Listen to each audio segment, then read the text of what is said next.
All right, we're live. Us to you then. Oh. Mom made, Okay. I don't really know what it is. I haven't had it yet. Okay, we're ready to go.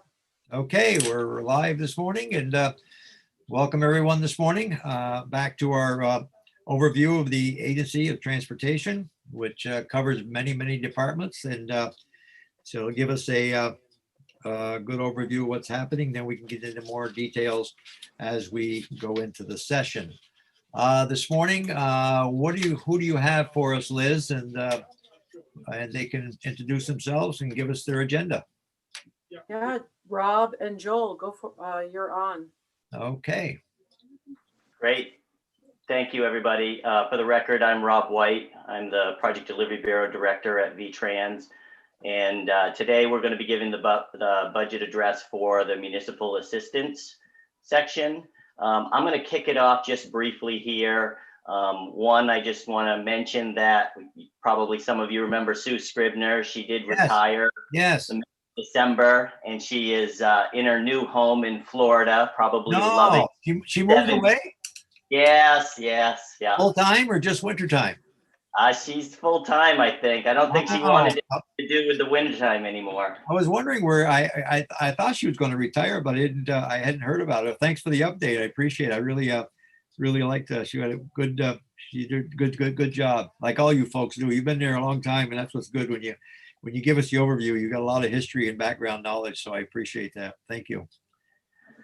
So I just with that, I wanted to mention that Joel has sort of stepped into her role, and I think he's been there all of, maybe 30 or 40 days. Wow. Max. So, he's been with municipal assistance for quite some time, but he stepped into this role, and I'm sure he'll do a fabulous job today. But the other thing I want to mention is I think yesterday in some testimony, there was at least a brief discussion about the 10G report.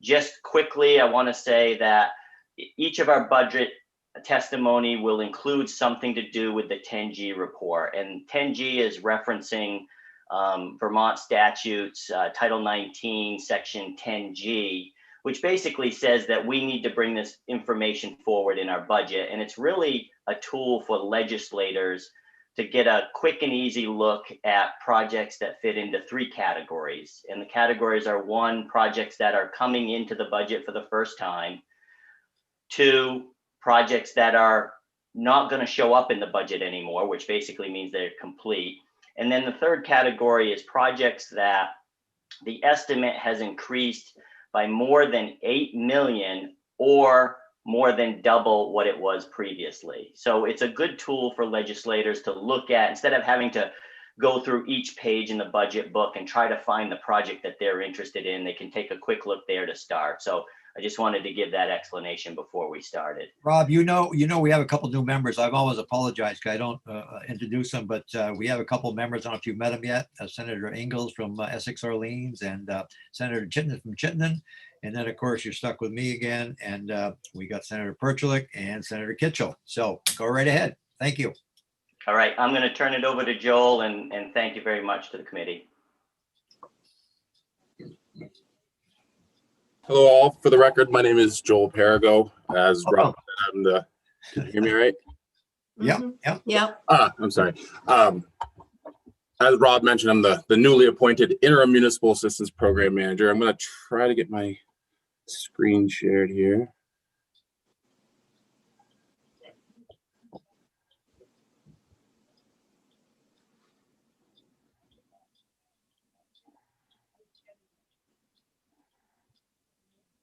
All right. Are you able to see that? Yes. All right. So I'm going to cover the various programs that are included in the municipal assistance budget today. And the first one is on tab 5F, which is the Park and Ride program. And we are recommending a budget of $5.2 million this year. The $5.2 million will support 3 new facilities that'll be under construction in state fiscal year 22. We have facilities at Berlin Exit 7, which is actually an expansion of the existing facility. The Williamstown Northfield Exit 5, which is just slightly towards Northfield. which is a new facility. It's quite some larger than the existing facility, and then the Williston Exit 11 facility. Is that Berlin done or is that's a proposal? That this is to go to construction this year. Okay, okay, Well, all these three projects. okay, okay. And then you'll see that there's actually two projects identified in the budget that are still under design and development, going through the engineering and right-of-way phases. Nice looking park and ride there. That's the new facility down in Royalton. Yeah. Oh, Royalton, In the wow, picture. Yep. that's nice. You can actually see the interchange in the background if you look Oh, yeah, closely. yeah. And then we have a couple line items that we're carrying in the park and ride budget. One is for future projects that we identify throughout the year to get underway for design and development, as well as any major preventative maintenance that's identified throughout the year. And then we're carrying $100,000 of state funding for supporting our municipal grant program, which has not been funded in the last few years. But as you can see from the numbers at the bottom of the screen, it's been a very successful program. We've been able to fund 66 facilities throughout municipalities and state and added an additional 1,222 parking spaces. Senator Mazza? Yes, Um, yes, I can't see you, but go right ahead. This is personal. Joel, on the Berlin project, at one point, somebody else said made it seem like they were moving it, but I'm pretty sure you're just expanding it. And I wondered if you could tell me how many new parking spaces will be on that Well, I'm sorry, I didn't catch the very beginning of that. Which facility? for Berlin, exit 7. Berlin. So the Berlin exit is actually just an expansion of the existing one at exit 7. Yeah, that's what I thought. But okay, and you know how many spots they're adding? I don't know how many that they're adding, but I can follow up on that and let you know. Okay, because there's not. It's hard to imagine where they're expanding it, but maybe they're just going to do like better markings and improve the access or something. The facility the access is being improved, and then the facility, as far as I understand it, is moving, kind of Further back. towards the back, towards the interstate. Yeah. Okay. But I'll provide you a little bit more detail on that. Senator Mitchell? Yeah, I'm interested in a little bit more on the Williston. Obviously, that's been a topic of discussion for a long time. And I guess one of the questions obviously is how much capacity that adds and what is the status of that project now? I know the land has been acquired. Can you just tell us when is the date for when it will be operational? So I'm going to cover what I can here. Again, very new to this, but understand there's a long history here. There's been a lot of coordination going on with BGS on this project because BGS was intending to build a new facility at the same location for a new state police barracks. And we've been coordinating with them. As far as I understand it, their project is somewhat up in the air at this point. And we've also been kind of put through the ringers with the development review board for the town of Williston. So to put it simply, we've had a lot going on, and the project has been delayed. Right now we're showing it to going out to construction later in the year. And so with that, the facility is likely to be operational next summer, late year. We also, our state police facility, which I've been involved in because of institutions committee, that's going this year. That's starting construction this year also. And we've been working on that for many years, and it'll be pretty close to the park and ride for the state police facility and get out of that barn they're in now or that garage. So give them easier access. But yeah, I think they're both. We finally straightened out the state police barracks. It was kind of a pricey one, and then we kept cutting and cutting and cutting to get it down within reach. So, but I think your park and ride is close by. Rob's about to jump in. He can probably provide a little bit more detail on that. Yeah, I just wanted to add to what Joel said is that we don't actually have all the land that we need for that project. When we added on the additional development by BGS, it required some acquisitions to actually help to improve the width of the road right there. So we have 2 or 3 property owners that are pretty minor acquisitions. but they don't seem to want to negotiate, and we're going to need to head to condemnation. And so the courts being delayed is sort of delayed this project a little bit as well. But we've got some hurdles in front of us, but we're hopeful that by the end of this calendar year, we can be headed out to construction, or at least out to bid, and then it'll be under construction the following calendar year. Thank you. Questions so far? Anybody? Go right ahead. Go ahead. All right. On to the next one here. Under tab 5G is our bike ped program. And this year we're recommending a record investment of slightly over $21 million. We have two different grant programs through our bike ped program, one of which is federally funded and the other which is state funded. And so we have a couple line items in there. The federally funded for $1.1 million is just for the new projects that will start this year. And then we've actually increased the state funded portion to a total of $2.6 million investment. These are what we call our small scale bike ped projects. Most towns are using that funding to fill in like small sidewalk gaps here and there. A lot of times there's no need for any sort of like design and development of plans. It's simply, connecting point A to point B, kind of quick and dirty, get the project on the ground sort of thing. So it's been a very successful program we've used in the last, I'd say 3 or 4 years now. And the towns really like it. So we added additional funding there this year. This $21 million will support 47 ongoing projects in 33 communities across the state, with 31 of them going to construction this year. A big chunk of that money is the $9.6 million that will go to the LVRT, which is anticipated to be complete in the summer of 2022. And with that, we'll be adding about 15,000 feet of sidewalks and 55 miles of multi-use path. I will say that number does not include this state funded portion, because that was a late breaking addition to the budget. So Where's the picture of this bridge right there? Where's I was just about to get to that. That's actually that is the LVRT. That's a project that we did up in Sheldon. Wow. So that's a small nice. segment that was constructed in Sheldon. I think that's the longest structure on the line. That structure, it's hard to tell from the pictures, like 428 feet, I believe. Was that a railroad bridge at one time, or That was a railroad bridge. Yep. wow? So, and then we're carrying some various line items throughout the bike ped budget. We get federal funding for the bike ped coordinator salary time. We're showing some state funding to support the local motion bike ferry.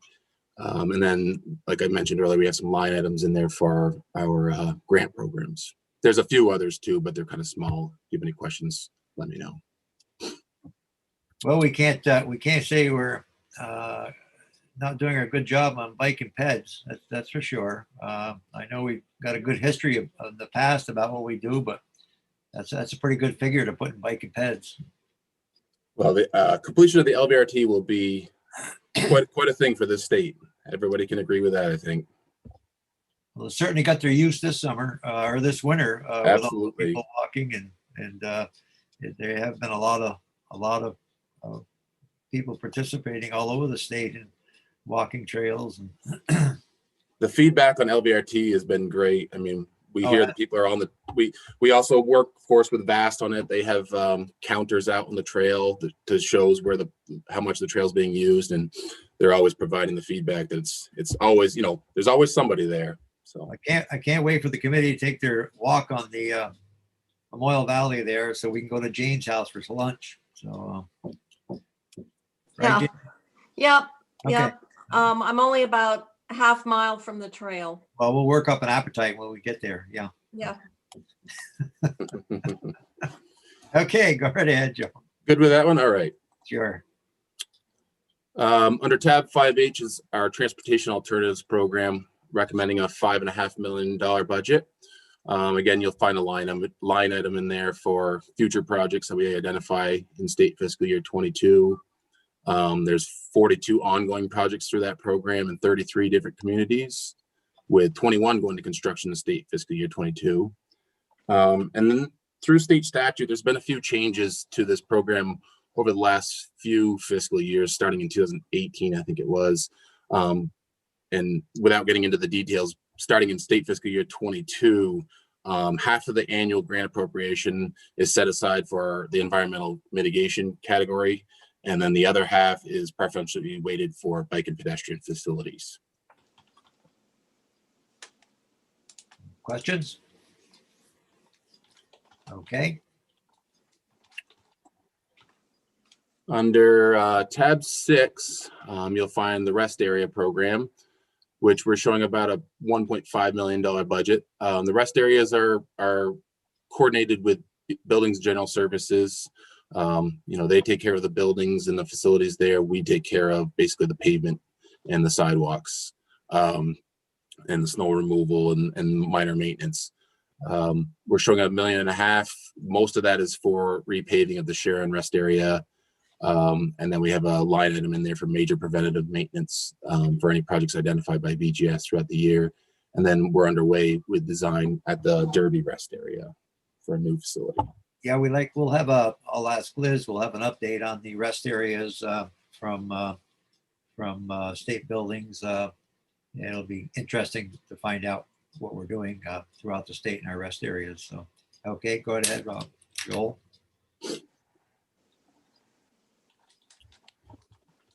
The other program that's housed in municipal assistance is the Town Highway Structures Program. This is coordinated with our VTrans districts.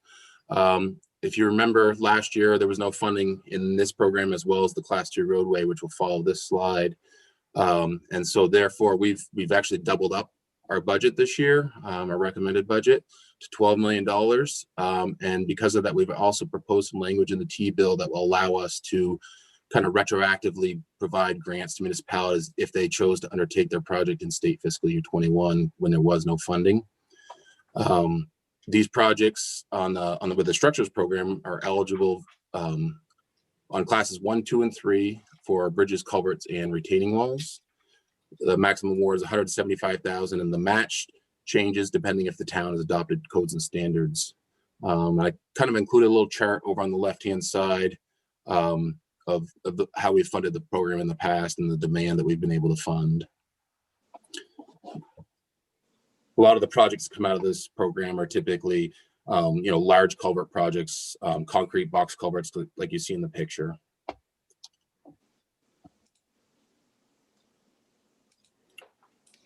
If there's no questions, I'll move on to the next one. No, okay, go right ahead. Very similar to the Town Highway Structures Program, the Town Highway Class 2 roadway program. Again, it's coordinated with our district personnel. They assist the municipalities with the selection process, the applications and the selection process. The Class 2 program is for preservation of exactly what it sounds like, Class 2 roads, typically resurfacing and reconstruction projects. We've also proposed to double up this program at $15 million with a maximum award of $175,000. Looks like Route 2 there, doesn't it, Jane? Yeah, particularly in your part of the in your district. I don't know whose district that is. I think that's actually a picture on a town highway in Troy, if I remember right. Okay. Oh, yeah, it looks like in front of my place. Yeah, right. Yeah, well, someday we just want a description of Class 1, Class 2, Class 3 highways for the town, so we can get a picture of how they're funded. And so That's sort of coming up, and okay, good. And if you still have questions after that. Okay, go right ahead. So tab 17 is the non-federal disasters program. So if a town has a very localized storm event that does not qualify for either FEMA or federal highway ER funding, they can apply through this program. They work through a worksheet. It looks at their maintenance budget and determines the eligibility. And if they are eligible, it becomes another little equation. Are they eligible for 90% of the actual replacement costs, or is it 10% of their, the replacement cost minus the 10% of their overall budget minus the winter maintenance budget. So level funding here, same as last year, $1.15 million.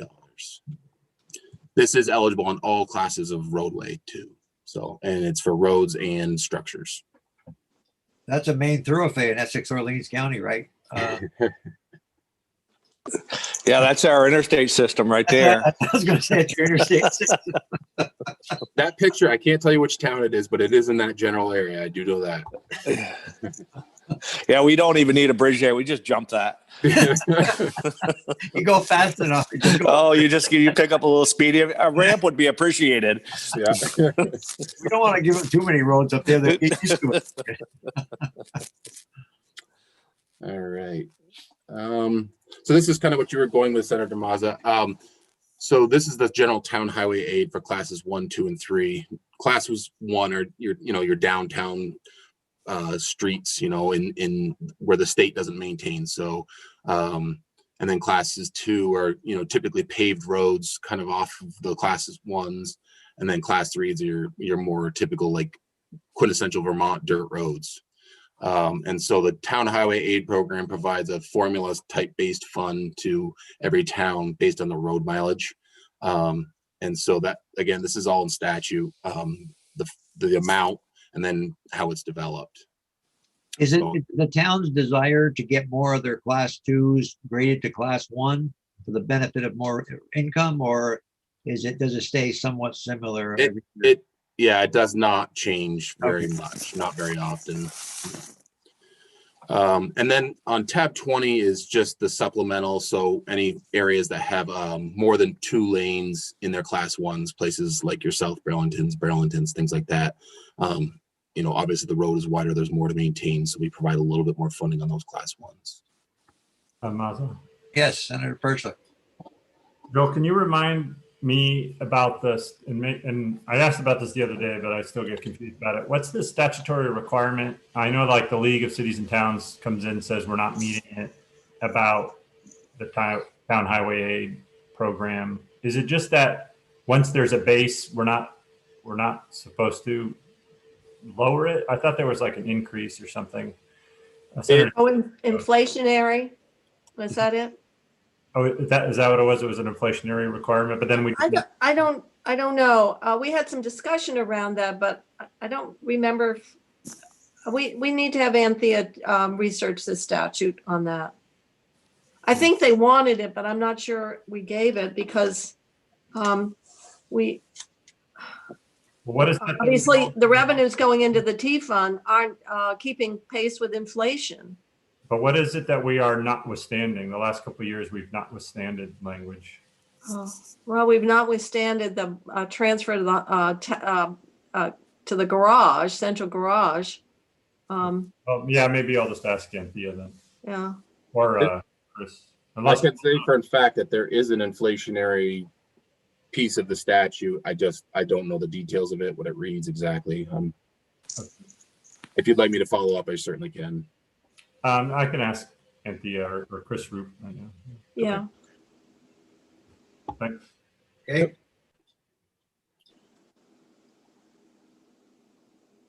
On tab 22, you'll find the Municipal Mitigation Assistance Program. This program actually houses 3 different grant programs. The first being the Better Roads Program, which is funded with a couple different sources. One, we are budgeting for $440,000 from the Transportation Fund, and then an additional $846,000 coming from the Clean Water Fund. These projects are kind of small scale, more maintenance type projects on typically gravel roads, usually ditching of sorts, stone line ditches, providing additional gravel for proper crown, and culvert work. And then the next program that's very similar in line to that is the grant and aid program. This program actually is in its transition year with VTrans and state fiscal year 21. The program had been administered by DEC. In 21, we made the agreement to keep the status quo. We've entered into an agreement with Northwest RPC to administer the program on our behalf. It's a formula-based program that towns basically can not volunteer, but can sign up for. And in state fiscal year 21, there's 263 towns and villages signed up to participate in the program. And because that that funding comes through the Clean Water Fund, all those projects are required to meet the municipal roads general permit that was issued as part of the Clean Water Act. And the project must come into full compliance with the permit. And the next slide also includes the Municipal Mitigation Assistance Program. It's another grant program called the Municipal Highway and Stormwater Mitigation Program, which is federally funded. We're recommending 1.428. And these projects are typically larger in scale because they are federally funded. Stormwater detention areas, gravel wetlands, things of that nature. We have done some upsizing of culverts and some salt sheds. I will say that all these programs are coordinated with various technical staff across VTrans, including our stormwater staff, our hydraulic staff, and we also reach out to our partners at DEC. Usually they sit on the scoring committees for these selections of these projects. And then The stormwater utility fees, that South Burlington, Colchester, St. Albans, Williston, Shelburne, how does that work? I know I just got my bill this week for almost $2,000 that we pay in Colchester, just the fee that I have here. Why are some towns selected for that? How does that work? that is something that I will not be able to give you much Okay, information on, but I can point you to the right person on that for sure and provide you some additional information. I think I recall how it works, but I'll just refresh my memory because South Burlington, Chittenden, Senator Chittenden, you should. Why do we get taxed for that locally? I'm not sure I understand the question. I'm sorry. You know, the Vermont stormwater utility fees, the bills, utility bills, South Burlington, Colchester, St. Albans, Williston, St. Albans Town, and Shelburne, we have to pay our utility fees. I don't know the answer to that. Okay, all right. Okay, well. So that's a number that we carry in this area because it's really the only place for us to carry it. But Okay. Our staff, Craig DiGiamarino, is sort of he's the know-all on that, and I'm just happy to. Yeah, we'll just make a note of that. We'll have just curious. I think I recall what happened years ago when they did it, but for Colchester, like I said, my fee this week was around $2,000 a year, and I just wonder how some of our towns pay and others don't. Okay, go right ahead. And so this is slightly up from last year. I think last year was $210,000, and that's just because this year St. Albans Town and Shelburne were added into the mix here. Okay.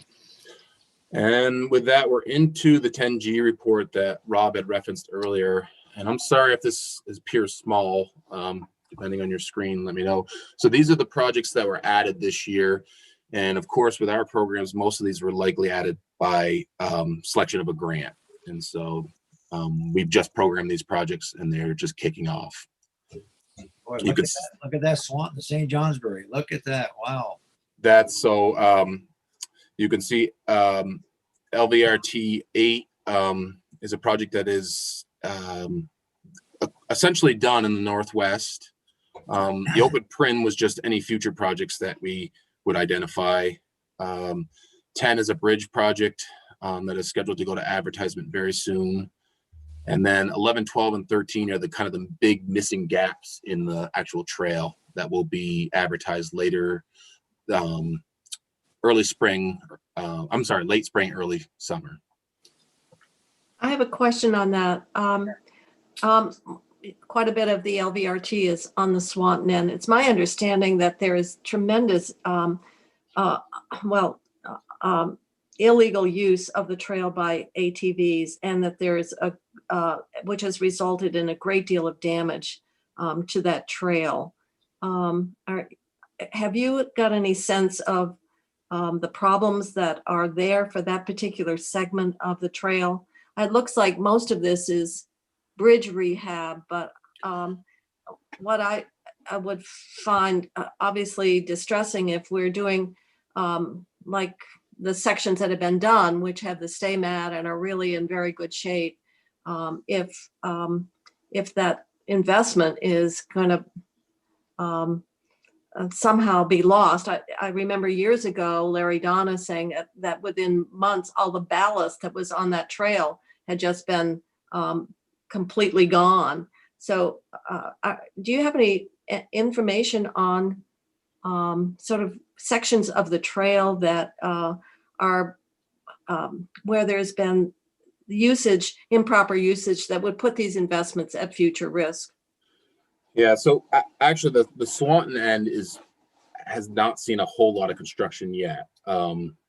There's the project that I just referenced, the LVRT 8 segment, which was it hooked up with the project that the town of Swanton completed years ago and moved easterly about 3 miles.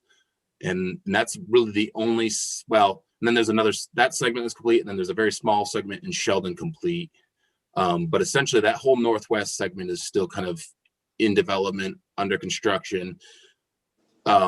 Yes, it's very clear that we have a problem with the ATVs in that area. I will say that in my experience, though, there has not been a lot of, there's not a lot of significant damage per se to anything, certainly nothing that we've constructed to this point. And what we have found is that once the projects are complete, they're being utilized by, the walkers, the bikers, the snowmobilers, to the point where the ATV users start to they understand that they're being watched, and the road usage of the trail has decreased. I do know, of course, that VAST has kind of struggled with this over the years, hiring the sheriffs to be out there, and of course they don't want to chase the ATVs and such, but again, they would stand by the fact that once you put the trail into use, that road use goes down significantly. And Joel, Yes. can you remind me on the 10G reports? This just kind of like puts it into the book. It's not necessarily a list of projects that you'll do in fiscal year 22. Correct. Most of these, are just hitting the books now. And so, without seeing schedules on each of them, most of them are multi-year projects where they'll be constructed in coming years. And once we get the books, just for the new senators, you'll be able to see, you look up each project and it'll have a schedule over like the next 4 fiscal years, I think, that shows when money would be spent. For construction, yes.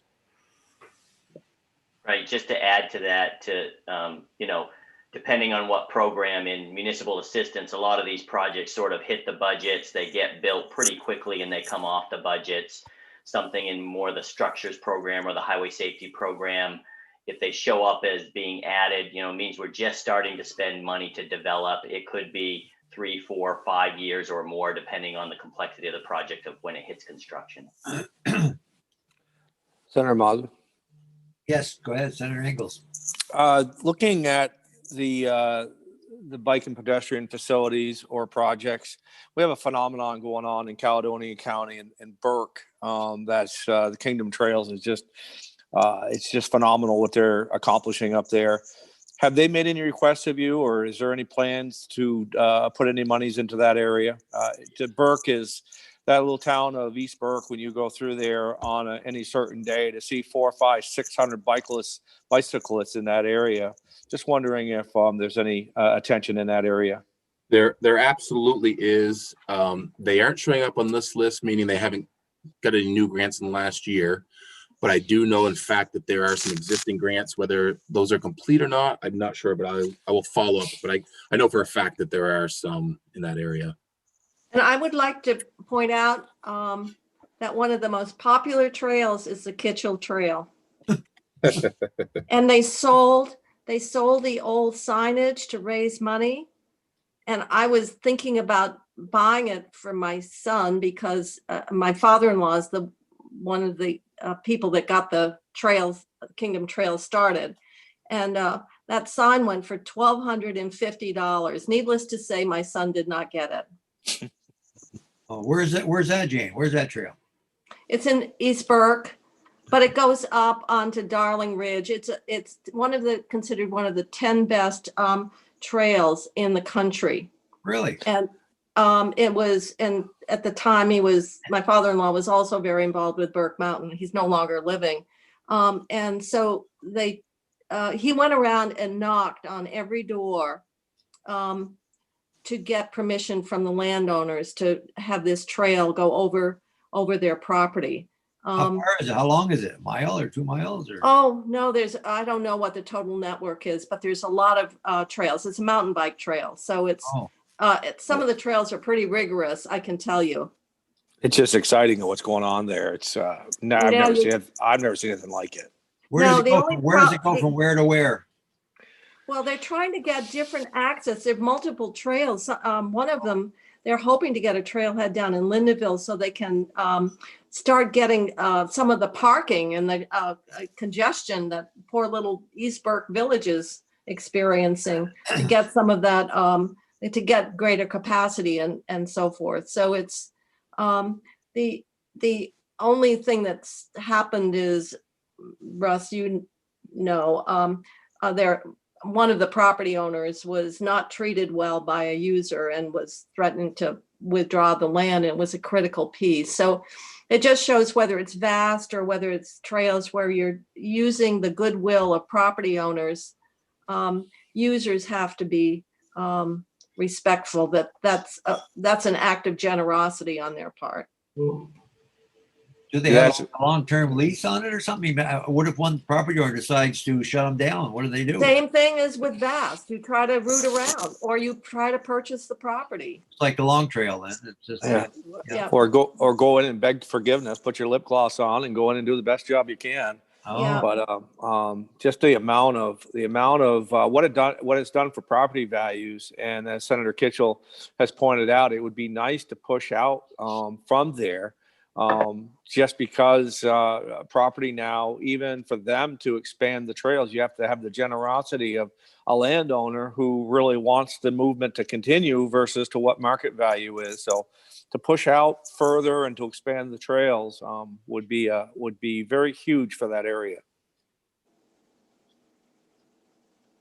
okay. Who's in charge? Like, is there a lease with all landowners or just word of mouth? And that, There are agreements, I think, that they negotiate. okay. Okay. Yeah. But it's very much on the generosity and goodwill of the property owners. Wow. It's true. Very true. Good. So my son went up, this is just an aside, my son went up and whoever was selling tickets said, "Oh, are you related to Doug Kitchell?" And he said, "Well, he was my grandfather." And they said, "Well, then you should ride for free." So he got 1 day of free biking just because of That's his name. nice. Look at that. That's nice. That's nice. That's good. You got free bike riding for life then, Jane. No, 1 day. Oh, okay. Okay. How's Yeah. that 10-speed go through there? Okay. Well, let me tell you, Russ, he's got a With mountain a motor. bike. With a motor. You could buy a car for what some of these mountain bikes sell for. Oh, they spend some crazy money. It's Oh, yeah. unbelievable. I They think just $4,000 do. or $5,000, $10,000. Oh, Oh, yeah. Uh-huh. Yeah, that's entry level. I Yeah. couldn't Yeah. believe it. Someone said the other day they had bought one. It was like $6,000. And what? I bought a car. You can buy a car for that. My God. Yeah, a VW used to go for 1,800 back in the 60s. Go ahead, Joel. Almost as crazy as what people pay for a vintage Corvette. Yeah, that's true. They're really foolish, those guys. I tell you. Yeah, a fool and his money are soon parted. Isn't that what they say? All right. If there's no other questions here, I'll move on to the next one. Okay. Can I make one comment on that previous slide? Sure. So I just want to acknowledge that the first project there, actually the Dorset Street path, is something that actually goes right in front of my property. So for fear of having you cut it, please don't. I've been very excited for it for about 6 years, and I'm appreciative of your V-Trans previous commitments to You got a lemonade stand there, have you? Just in the kitchen? No, but the Mill Market and Deli is a pedestrian magnet, so it's a really dangerous stretch, and it's been identified as the top priority for South Burlington's bike path connectivity. So thank you, V-Trans, for getting that as a priority over the past couple of years. Absolutely. So this is the expansion piece of the 10G report. In the case of our projects, we don't have any that exceeded $8 million, so that's a good thing. And actually, the two projects you're seeing here, both in Bennington, unrelated. The reason they changed, they more than doubled an estimate, is just the fact that they got additional grant funding in between last year and this year. So with our projects, a lot of times the towns may come in, be awarded a grant, realize as they develop the project they just don't have enough for whatever reason. Either the project doesn't get advanced, doesn't move, they start looking for additional funding. And that's the case with both of these projects. But I will say the good thing here is that the top one, the BP 18 project, is essentially complete. I think we're paying the final invoice this month on that, so that one's done. And then the second one down, the TA 17 project, that project had been advertised.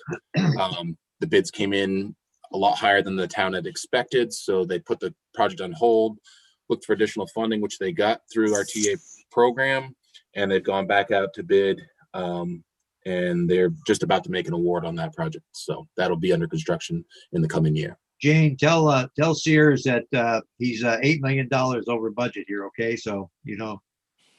this is all Bennington. Okay, yeah, just so I know. mention that to him, okay? Yeah, Well, they need it. yeah, poor Bennington, right? Yeah.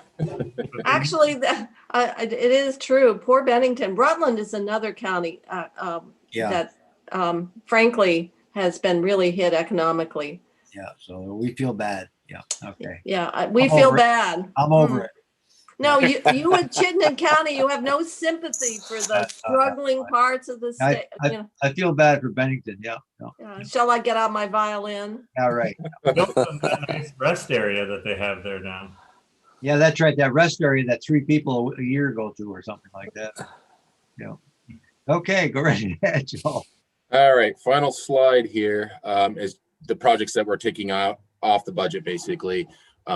Again, most of these are just the fact that they've finished up construction this year. Actually, you can see that Bennington project right at the top.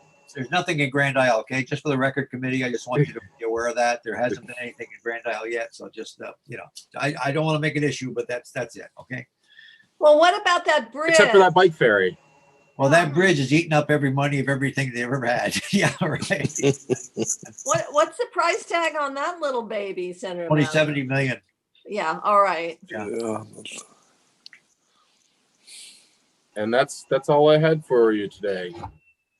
Well, you did a good job for a newcomer. You did a good job. Thank you. Yeah, right. Hope you stay on board with some good folks. You too. Any other questions at this point from Joel? Just if we could just see what's going on with Burke, I would appreciate that very much, just to see what's in the mix for that. Yep, will do. Okay, any questions? If not, Liz, what's our next item? Next item is maintenance budget with Todd Law and Shane. Are they around? Are they prepared now, or they want to take a break, or? Maybe we'll take a quick break. Let's take and I a will quick track it break down. now. It's a good time to do it. We'll get we reconvene at 10 o'clock. 10 Thank you, o'clock? Yep. Okay. Thank you.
Shane, we're going to start up at 10. Okay, sounds But I'm good. going to leave you on. I'm going to put on actually, we're live right now, so I'll email you, but come back you're on and your presentation starts at 10. Excellent. Thank you. Yep.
Hi, Todd. We're meeting at 10. We're reconvening at 10, but just stay on. Todd? Yes. Hi, we're reconvening at 10, but maybe just stay on and take off your video and mute yourself. But how's that sound? Sounds great to me. Thank you. Okay.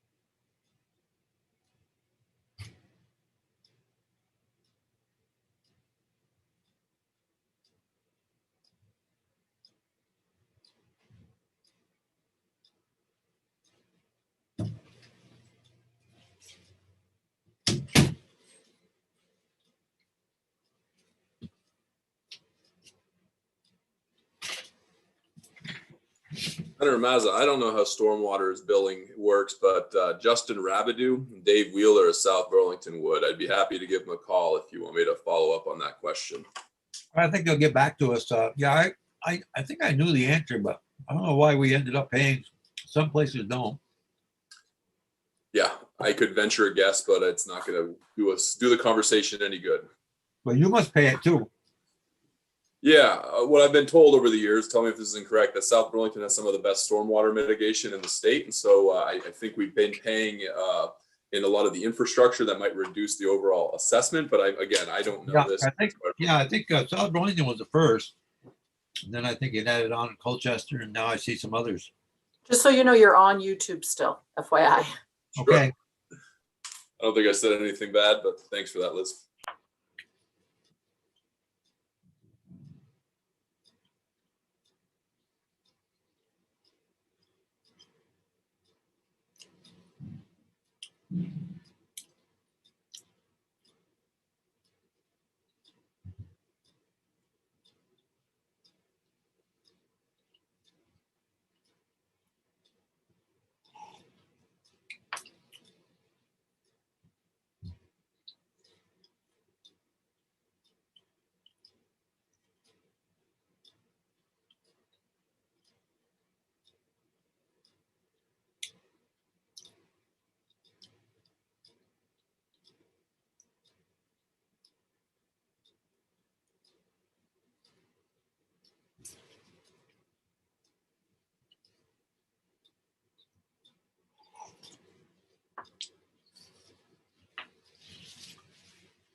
Hi, Josh. We're reconvening at 10.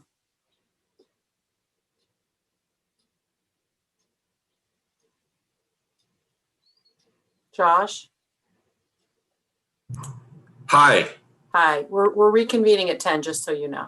Okay. Thank you very much. Yeah.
I have an electrician stopping by sometime. I don't know when. So if I step away for 5-10 minutes, my apologies in advance. Sorry, I stepped away if anyone was looking for me.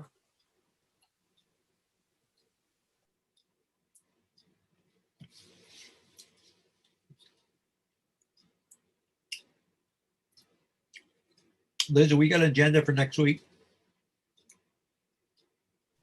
Yes, we absolutely do. It's Okay. jam-packed. You want to throw one in the mail for me? Sure, Thank you. absolutely. Thank you. Do you want me to give you a sense of what it is? No, I I just- just, long as I okay. got it, it's fine. Yeah. Okay. And the following week, we'll be doing next Friday, we're going to start the DMV, the MISC Oh, yeah. miscellaneous. Yep. And then the following week, we'll be doing it the whole week. Good. Next week, we'll be tying up reports and all the transportation stuff, the Okay. agency stuff.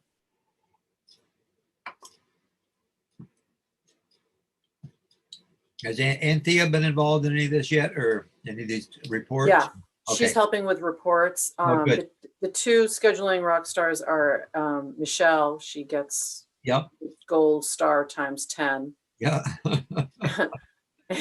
Harriet gets a assist, Harriet Johnson, and then Anthea is on the legislative reports. She's going to be mailing a lot of stuff to everybody. Good. And, Thank you. Yep. yeah, and I've been just sending you stuff that when just little things. Sometimes when a constituent sends something, or I don't know. Yep. Some people just send random emails, want you to know this and that. I just want to make sure you know it. So I Very just good. drop them in. Doing a good Okay. job. Thank you. Okay.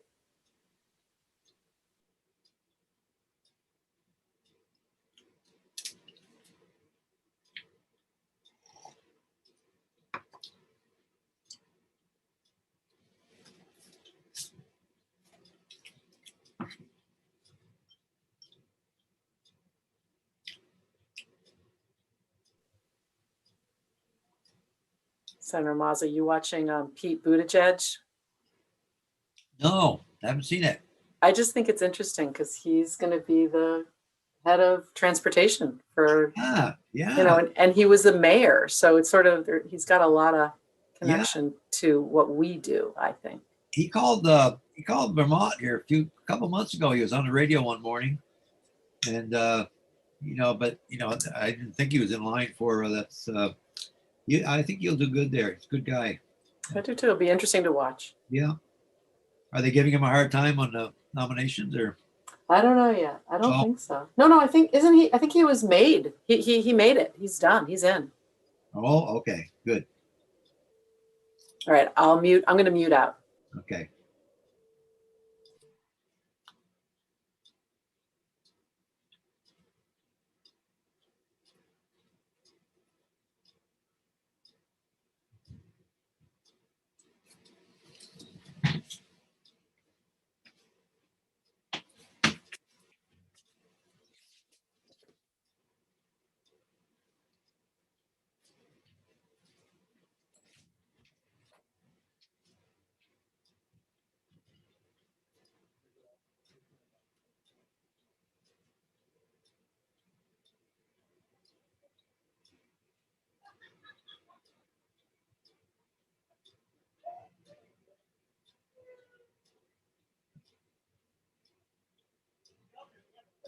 I know what you're thinking.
Okay, 10 o'clock.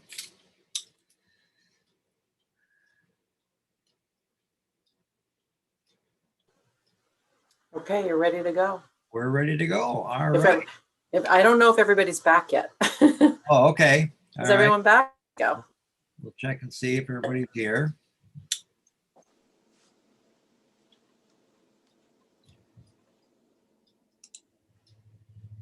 Okay, who's next, Liz, on our agenda? Is it maintenance budget? So Todd and Shane? Okay. It's that Todd guy, huh? Okay, all right. Good morning, Todd. Oh, he must be muted. Yeah, I think he's still muted there.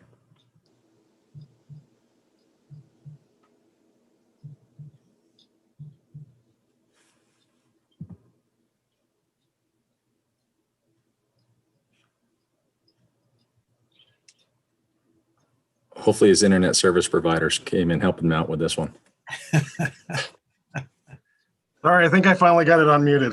If you don't want to talk to us, Todd, that's fine. You know what I mean? I just, you always been friends of ours, No, I agree. We've been great friends of ours, so we greatly appreciate that. Yeah. Okay, go right ahead. It's all yours. Sounds good. Good morning. For the record, my name's Todd Law. I'm the director of the Maintenance Bureau. I bring with me today a few others within the Maintenance and the Operations and Safety Bureau. So we have Josh Schultz, who is the director of the Operations and Safety Bureau, Derek Lyman, who is the ITS and traffic signals manager, and Shane Moran, who is the maintenance engineer. So we have two from each of our bureaus. We have a combined budget that was based on the former Maintenance and Operations Bureau, which has been split into two bureaus now. So with that, hopefully I can get the presentation going here.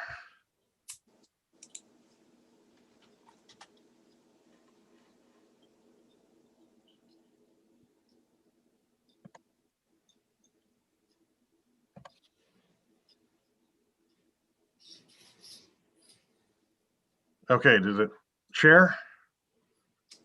Yep, we can see it. Okay, as I said, this is the Maintenance and Operations and Safety Bureau, the FY22 budget presentation. Of course, this is one of the big costs of our combined bureaus, with almost a third of our budget going towards winter maintenance. So this is our typical activity-based budget. Our budget is a plan based on some of the actuals from the history. So activity accomplishments, we utilize our managing assets for transportation system, or MATS, which does all our work reporting that leads up to all these actual expenditures for all these different maintenance activities and operations and safety. So I wanted to highlight a few of those things. Obviously, as a plan, the first day of the actual fiscal year, that plan is usually out the window, and something has occurred that has thrown that plan out. But we're really moving to something that's more asset-based and asset need-based. And I know we've been very, very engaged with our asset management group and our performance section, both bureaus have, on establishing more of an asset needs-based budget. So if a traffic signal needs replacement, we put that into the plan. If culverts need to be repaired or inspected, we put that in the plan. And obviously this is just the maintenance. So we also spend a lot of project delivery money on some of the bridge maintenance and some of our paving projects out there. So just to highlight, of course, FY20 was a very unique year, we'll put it that way. You'll see a lot of actuals from FY20 that are significantly under what our normal actuals are and the proposed. And obviously that started with the November 1st storm that we had, the disaster that caused a significant amount of damage in a lot of areas across the state, especially on the western side of the state. And then obviously, COVID-19 hit in March of that fiscal year, which really took a lot of our maintenance staff and put them into other assigned activities. So they were really supporting the COVID mission, which took them away from some of our normal activities that we do. So the first one you see, maintaining structures, obviously that actual from FY20 is significantly lower than we like. We did make up a little more with maintaining bridges, but it's still, the combined is significantly lower than we like to see. We want to be somewhere around, $2 million would be helpful to continue to maintain our structures. So that the bridges and structures, some of that is the large culverts that are in there. And obviously the bridges are the few thousand bridges across the state that we're required to maintain. Responding to incidents, if you look at that for FY20, that $8 million, 8.5 million is a huge part of that is the November 2019 storm that was in the early stages of the FY20 budget.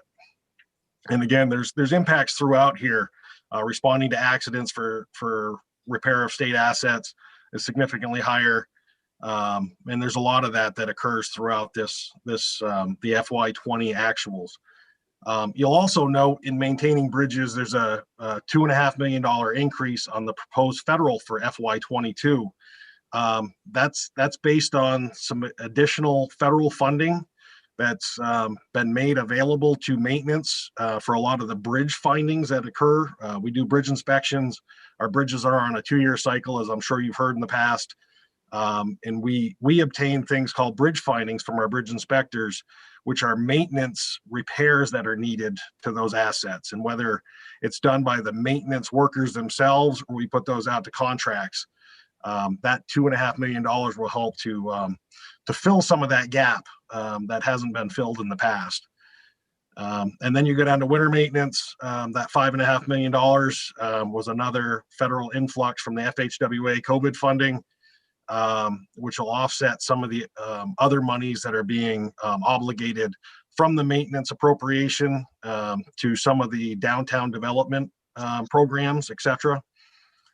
So we have that $5.5 million in there under proposed federal for FY22. Continuing down our list, leveling paving for FY20 was substantially higher. So as we made it through a fairly rough winter with a lot of freeze-thaw cycles, our customers and our own maintenance workers had identified a lot of very poor paving conditions, and we know that's still an issue across the state. So we worked with asset management to increase that level, the leveling and paving money from the maintenance appropriation for FY20. Normally that's split between project delivery and a lot of federal funding, but these were kind of quick fixes, get it done as fast as possible. So we actually put that out through a lot of our maintenance project managers, so we could get them done quicker. They didn't have to go through the full project determination. It was just a leveling project, so just shoulder to shoulder, not a whole lot of additional work. Maybe some guardrail work is needed, other safety aspects, but to get that done.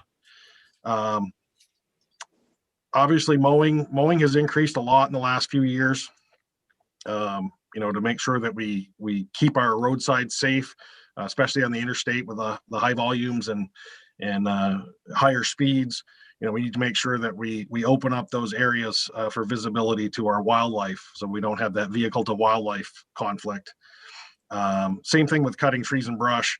We're noting a lot of additional trees that are growing that have established, especially within the interstate highway right away, that could be a major conflict with a lot of those higher volume roads. And again, the interstate being our highest volume, we need to make sure we eliminate some of those that'll fall within the travel way. So again, another federal influx of $500,000 to the tree cutting. And that's been an emphasis for a few years now, as we've had a few of them fall within the travel portion of the road, even some that aren't hazard trees identified, just with some of the heavy winds we've had and some of the ice storms. As we've seen in this heavy storm we had last, a lot of the trees are actually hanging fairly low right now, including power lines. It's been sustained for a while. So we want to make sure Yes, Jane. Yeah. Yeah.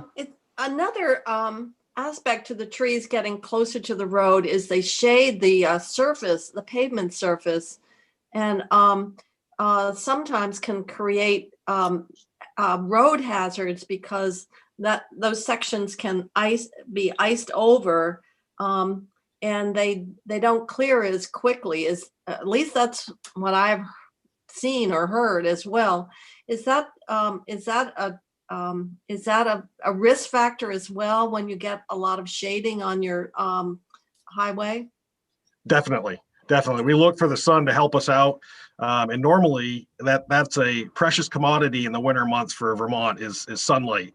But yeah, the sunlight definitely does, especially on paved surfaces. It heats it up and melts off any residual snow or ice and stops that refreezing that occurs. A lot of our secondary roads, that's hard for us to do because we don't have the right of way available. We have a typical 3-rod right of way, so 25 feet from the center line of the road, which makes it more difficult for us to clear a lot of those areas. And with mountainous and hilly terrain, we'd be cutting off of our property and onto the adjacent neighbor's property to properly eliminate that shading effect. So, but yes, it is definitely an issue, and especially on the interstate, we like to make sure that we open those up so we can allow the sunlight in to clear everything off. In a lot of our higher priority secondary roads too. But you're right. A lot of those more rural areas and more Vermont-y looks do contribute to some of the refreezing, especially on some of those roadways. So one of the big ones, obviously, picking litter. We do a huge push in the spring after the snow leaves on a litter picking across the state. We typically get between 300 and 400 tons every year. And again, a majority of that is through that time frame around green up. Of course, green up, we don't allow them out on the interstate highways, so we have to pick those, but we also do a lot of the higher volume rural routes too, the secondary roads. So that's approaching $1 million every year for our employees to go out there and pick, and the disposal and everything else. So Todd, when the crew goes out on these work details, will they document everything they do, if they're cutting trees, they put down, at the end of the day, they put down what they did. That's how you get those figures.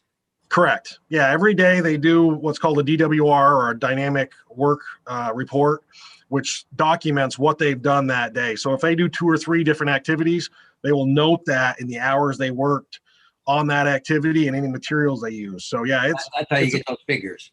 yeah, exactly. So it's very detailed, but it actually gives us a fairly good idea on what we spend every year on those activities. And honestly, we're looking at rolling that into some performance measures. You know, as we identify what the needs are of the system, we want to make sure that we're meeting that, and if not, why. So that's one of the tasks that Shane has, that I had my previous role that Shane has now assumed. And we're talking more about this, is, you know, what are the needs and how do we meet that? And honestly, that was kind of the focus to the Back to the Basics initiative, was to make sure that we're doing the ditching, we're cutting the trees that are necessary to keep those roads open and safe for everybody. We were getting into a lot more of the contractor, something a contractor could do for us, and keep us engaged on those basic maintenance activities. So we've really tried to refocus what we were doing. Everybody loved putting in new culverts, but again, you know, that detracted from us doing the ditching and the tree cutting. And, you know, we've contracted out a lot of the mowing, because it's a very costly venture. And there's a lot of downtime and a lot of breakage. I mean, even the replacement of those mowers is fairly substantial. And if we're only going to use them for a few months out of the year, does it make sense? So we've really looked long and hard at some of these activities and what we should be contracting out and what we should be doing ourselves. So now the winter maintenance, that would be specifically winter maintenance. There's no, is any other figure in there outside of plowing, salting, or is there a combination in there also of doing trees or picking up litter? Or no, the only other thing that's in there is washing the bridges after, because we figure that we spread, you know, salts, and, you know, between magnesium chloride and sodium chloride, we spread salts on the roads that we need to wash off. So we do have bridge washing in there. Okay. But no, that is supporting winter maintenance. That's, you know, when we're making the liquid salts, and all that. So yeah, and then obviously plowing the roads, etc. So Senator Perchlik, you had a question? Yeah, Todd, on the trash, is the 350 tons include like the green up, or when a community picks up, or that's just what AOT personnel picks up? that's just what AOT personnel pick up. There are some bags that are left on the side of the roads. A lot of the towns have their own green up, so they haul their own material up there. So that's not included in that for the most part. There may be some stragglers out there where somebody may be going out and doing some cleanup that's not picked up by a municipality, but you know, obviously our municipal partners are extremely engaged in this, in more ways than one, obviously. So it's hard to believe that people still throw stuff out of the cars. I mean, it's amazing that you think with all the emphasis on cleaner environment and everything, they wouldn't be throwing things out, but yet you find every year it's more, or it's crazy. They must do it at night, because I've never seen anybody throw anything out the window of a car outside of a cigarette butt. But yeah, and I think some of it actually blows out of the back of people's vehicles at times. You know, I've seen that in the past, but yeah, that's true. We hope that we are good environmental stewards, especially here in Vermont, because that's why a lot of us are here, is for that environment, for recreation and the outdoors. So we'd like to think that that's the case, that, you know, we call it the Green Mountain State. We don't want to turn it into the trash receptacle. You know, it is important to us too. Yeah. Although some of this stuff isn't blowing out, mattresses or microwaves or some of the stuff tires, we've seen. A lot of tires. Yeah, it is. You can't attribute it to just throwing out the bottles or snack bags. These are what I get. I'm sure it's just a way of avoiding, or some people may not have the money to pay for the disposal costs, but it's quite incredible, some of what you see that has been put out, particularly not on the interstate so much, but on your U.S. routes. Yeah, it's hard to believe you, because everybody's so concerned about the environment, yet they still continue to throw things out the window. But I think a lot of it has to do with tires and mattresses and all that stuff. They They just dump it somewhere on the side of the road. On the, Yeah. the Yes. road to Marshfield, I'm always surprised how many beer cans, like, who are these people not only throwing beer cans at their car, but are drinking beer while they're driving? Oh, yeah, that's right. They don't want them left in the car. Yeah. It's, I noticed that there was an uptick when they did pass that open container law, that there was a lot more cans out on the side of the road. there is one thing worth mentioning here. We have closed off some of our pull-offs just for that reason. It became dumping grounds, so we've lined some rocks and put delineators up Mhm. to limit the use of pull-offs and to solve some of that. It was I've in the past I've toyed with reaching out to local police and local enforcement to see it sounds like there's some challenges there, and I'm not intimately familiar with all of the laws behind it, but it would be nice if we could, if there was it sounds like some of the enforcement if they had more of a leg to stand on in that arena when it comes to finding people and when they do have conclusive evidence that they are the ones doing it. But I digress. Okay. So one other thing to point out in our big line item here, winter maintenance for 2020, it looks considerably lower than it actually is. 2020 was not a horrendous year. We had quite a bit of freezing rain and icing, but this is what was taken out of the maintenance appropriation or the maintenance budget. There was additional funding that was found within the highway division itself and other divisions within the Agency of Transportation. So there was about another, I don't know, $7 or $8 million within winter maintenance that's not captured within the maintenance budget. So, Josh, Derek, I didn't know if you wanted to talk a little bit about the traffic control devices and. Not a whole lot to add there. I guess the maintained traffic control devices. We were going to touch on that a little bit down lower in the presentation, Todd, but I can cover it quickly now. And so traffic control devices could be anything from signs and lines, but I think in this case it's signs, and we're really we issue work orders. Those are executed by the maintenance folks. So my team, the Operations and Safety Bureau, would be the ones that would actually identify issues and needs, and then we'd issue the work order, and Todd's team would then execute them. And then and Todd's team would primarily be the one that would hit that budget. But yeah, really a lot of knockdowns and things like that happen, from any number of things. Probably mostly vehicles going off the road, hitting a sign, and they get fixed. So I think that's, if you have any questions on that, I'd be happy to delve more into that, but that's primarily what that line item's for. I noticed you're still using, it said responding to accidents for repairs, state assets. And we heard last week that they're using the word crashes now instead of accidents. Is that the new slogan going to be? I would assume yes. We'll have to change ours to modify to what the others, especially in highway safety. Last week for the first time, it's going to be crashes now. So anyway, okay, go ahead. So another highlighted item here is in cyclical and pavement preventative maintenance down at the bottom, stenciling and painting special markings. So as we've seen, we've really started delineating a lot of bicycle lanes, exclusive bicycle lanes across the state. So there's been a fairly sizable uptick in our maintenance work there, and obviously the cost. So you can see actuals from FY19 were $382,000. FY20 was $725,000. And we've kind of carried it over into the next couple fiscal years. We're going to continue to evaluate how those things hold up. We've been evaluating a lot of the other ones, but that is, something that, we knew going into this that we were going to have some additional costs. We weren't sure of how much, but, it's definitely something that we want to promote with the bicycle safety and multiple users of our highway system. So FY22, we have operating drawbridges. So up on Route 2, in the islands. Obviously, we have our drawbridge.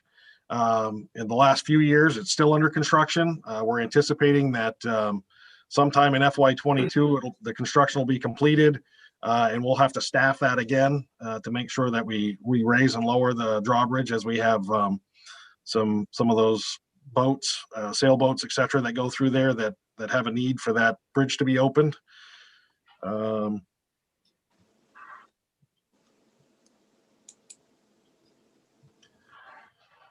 Okay, then the last page of this, again, some of our higher facility repair, upgrades, and maintenance. With having a bad year, so to speak, where we expended a lot of money on disasters, on winter maintenance. We didn't have the funding to put into our 62 facilities across the state. So that number from FY19 down to from 1.9 million down to 257,000. Our maintenance crews have really stepped up and started doing a lot more of that work themselves, which is very telling of the crews. You know, they're definitely driven by the budget. They understand the budget and want to do all they can to help out. What is leave time? That's So that is vacation, sick leave, any of the other leaves that are out there, holiday pay, are all captured under that leave time. I So see. for the 450 employees across the Maintenance Bureau and Operations and Safety, and I'm fairly certain it still includes Central Garage.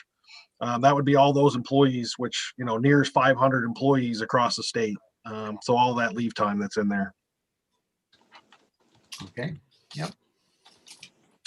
Then, of course, we focus a lot on training. I was actually in a meeting this morning for our work zone safety. We put our employees out in a lot of fairly precarious and hazardous situations. So we want to make sure they're trained up. We do a lot of safety trainings across the state. So that actually is a lot that's in that training portion. Cutting trees to make sure we do that safely. Even some of the maintaining traffic signals that our traffic signal technicians do under Derek Lyman and Josh Schultz. So all of that's captured under that trainings portion.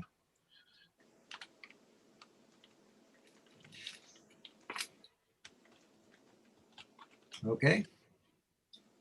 So that's pretty much all I had to highlight. One other thing, if you look under support services, general administration, CG, fuel and equipment, again, FY20 looks significantly lower than normal. Again, that's due to the fact that we did have those disasters and that heavier winter on us that expended more money. So there were other divisions and agents and divisions within the Agency of Transportation that helped to fill that void. So it's not captured here, but it was still the $20.5 million is essentially what Central Garage has for their expenditures in FY20. And then again, we're up to $22 million for FY22. Again, the cost of everything is going up. So the 300 or 250 plow trucks, a little bit uptick in that, it definitely adds in fairly quickly when we buy 30 a year to keep on a replacement cycle. So with that, Josh, anything else you'd like to add? Josh, Derek? No, I think you've covered it. I can just add, one of the line items up, Todd, in the previous page was ITS and traffic signals. And that's just something I just kind of wanted to let you know, let everybody know here that, especially in the area of traffic signals, but also ITS, we've really been taking, and I want to give Derek Lyman the credit for this, taking those teams and taking that technology up to the next level and kind of getting Vermont caught up to what a lot of the country's doing. And that's opening up some doors for us, enabling us to, some cost savings. We're able to connect into our traffic signals and connect into some of the data from the ITS devices remotely. It's helping us actually diagnose problems remotely without having to necessarily send someone out in the field all the time. And so that's really helping us out a lot. And just some exciting stuff are happening on that front, and I hopefully is helping us, serve the public better. So, happy to go into more detail on any of that if you guys would like. We have Derek on the call here too, but I just wanted to kind of highlight that for you all. Any questions, comments? Senator Mazza? Yes. Josh, with the respect to the traffic lights, and this just probably isn't the right place to ask it. I've been wanting to ask it for a few different times. Roundabouts, are they something that we're going to see more in the state of Vermont? Is the state pretty happy with what they're seeing as far as reducing backups in traffic? Yes, so roundabouts, will we be seeing them more in the state of Vermont? Yes, we will. We'll continue to, whenever we have an intersection or a project, we always evaluate roundabouts as an option. And to put it, I guess simply, it's some places they work really well, and other places that they're just not the right tool for that particular issue. It could be any number of things. It could be that they could make or break the roundabout or the traffic signal. It could be how the geometry of the roads coming and intersecting, how they come together. It could be, side slopes or steep cliffs, so to speak, coming down close to the intersection, or buildings. Roundabouts take a big footprint. But I can tell you that, the state, we certainly are very pleased with our roundabouts and how they function. And when they're put in the right spot, they're really a powerful tool and work really well. And then likewise also traffic signals, they can work really, really well too. One good example you may be familiar with is East Montpelier there at the Route 14, Route 2 intersection. Not the one that was just built by the new bridge, but the one, I guess, further northerly from that, by the old brick church. We evaluated a roundabout there and instead went with a traffic signal. And that traffic signal is super snappy, works real well. We had some geometry challenges that negated the ability to put a roundabout down there, but that's just a good example I've used in past years. There's a good spot where, we decided to go with a signal and it really worked out well. So it's just kind of case by case, but roundabouts are still coming and they'll be still coming strong, I'm sure, long past my time at VTrans. And, they're good to install for sure. I remember Senator Kitchell and I could remember when roundabouts were so unwanted. It was awful. And what was the guy in Montpelier used to promote it all the time, Jane? Reddington. Yeah, there you Yeah. Uh-huh. Reddington. Yeah, He was ahead of his time. yeah, he was way ahead, and he promoted and nobody wanted the roundabout. It was unheard of. And then all of a sudden, they saw one Yeah. once in a while, and now they're commonplace. I mean, everywhere, not everywhere, but many places. Shelburne Road's putting one in, I guess, down. I saw the other night on TV, and they're very common. Winooski. Well, the one in yeah. Montpelier, 302 and 2 really moves traffic well. Yep.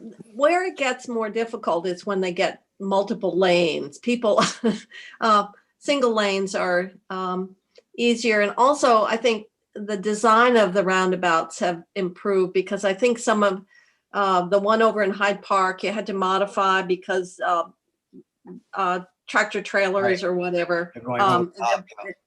But people, once they're used to them and understand the protocols, they do seem to keep traffic moving pretty well. Yeah, that one you mentioned in right there, 302 and 2, that one just sails right along. Yeah. I spent a lot of time at that light there, Senator Ingalls. Yep, I bet you have. Uh-huh.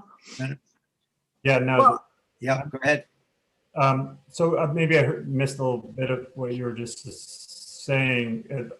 Is it the agency's policy that roundabouts are preferred, or just really depends on each intersection? Because they do save energy, they do have a lot less, the crashes are less injury to the drivers and riders and also to the vehicle. So they're just preferred, I think, all around. But I don't know if that's a policy of the agency or is it just still a one by one decision?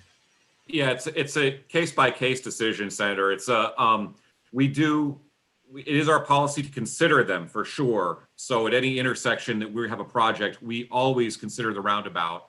But as far as, selecting them, it's really a case by case, determine if, again, geometry, businesses, what's the impact of the surrounding area? And we just have to really dig in at that point and figure out if it's the right tool for this particular situation. But I can say that we like them. I mean, and the public likes them. So it's, they have come a long way over the years. And everybody has very positive feelings towards roundabouts. Senator Perchlik, I know you used the word crashes there. I just heard that. So you're way ahead of us already. No accidents, just crashes. Yeah, he just used that. Yeah. Mhm. All right. Who else has questions this morning on this issues? Good coverage. Very good. Yeah. Anything else? Well, thank everybody for presentation. It was a good job. And if we have further questions, we'll get back to you. Thank you. Sounds good. Thank you very much. Thank you. Thank you for having us. Thank you very much. Thank you.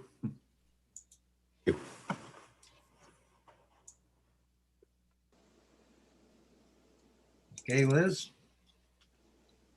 Joe? Joe, are you there? Not there? Joe. Okay, let me see what I can do.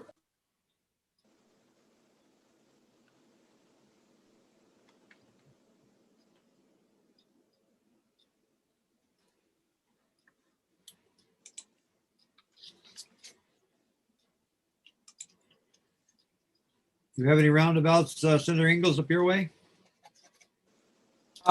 No, we really don't. I mean, I see them all the time because the amount of miles I put on, but there's just a couple places that would seem to me that they would really work really well. I like them. Yeah. I like Senator Perchlik said, I like that it's no electricity. I just that one right outside of Montpelier for me is just a model. I've seen some where I kind of scratch my head, still wonder why they put them there. But that one right outside of Montpelier just seems to really move some traffic. That works well. Yeah. I wish they would have done it when they redid the intersection of 14 and 2 there by Dudley's and earlier. Yeah. And they had the space, but it was more like they would have had to postpone the project for a couple of years or something. So yeah, and also it's right there on a hill as you come in. And that made it more complicated. And I do agree that those lights work better than what they had in the past, but I'm a big fan of roundabouts. Right, yeah. Well, if I see Tony Reddington, I'll say he's high five him. He was good the old guy, high boy, five. he tried everything, that poor guy. He tried everything. He worked we should have a plaque on him. Tony Reddington Roundabout or something. Just so you know, Tony's still tracking what we're doing in Vermont. I've gotten some emails from him, so he's really? No kidding. He's left the state, but he's still engaged with what we're doing with Roundabout. So he has left the state. I didn't know where he had gone. Yeah, he's now on something about the Champlain Parkway too. I see. Oh, is he? Oh, that's a new one. Okay. Yeah, he was very active. Just to update, Joe was scheduled for 11, so the maintenance budget went a little bit shorter than we'd anticipated. So I've emailed him and requested here. Oh, and here, nope, this is Senator Chittenden. But so I'm waiting to see if he can show up. Okay, just give us a shout when he's ready. I will absolutely. Yeah, Liz, your name on the screen says Senator Chittenden. Yeah. My apologies for that. My internet service. I fixed it. Would you like to tell us something we don't know, Senator Chittenden? I mean, we're waiting.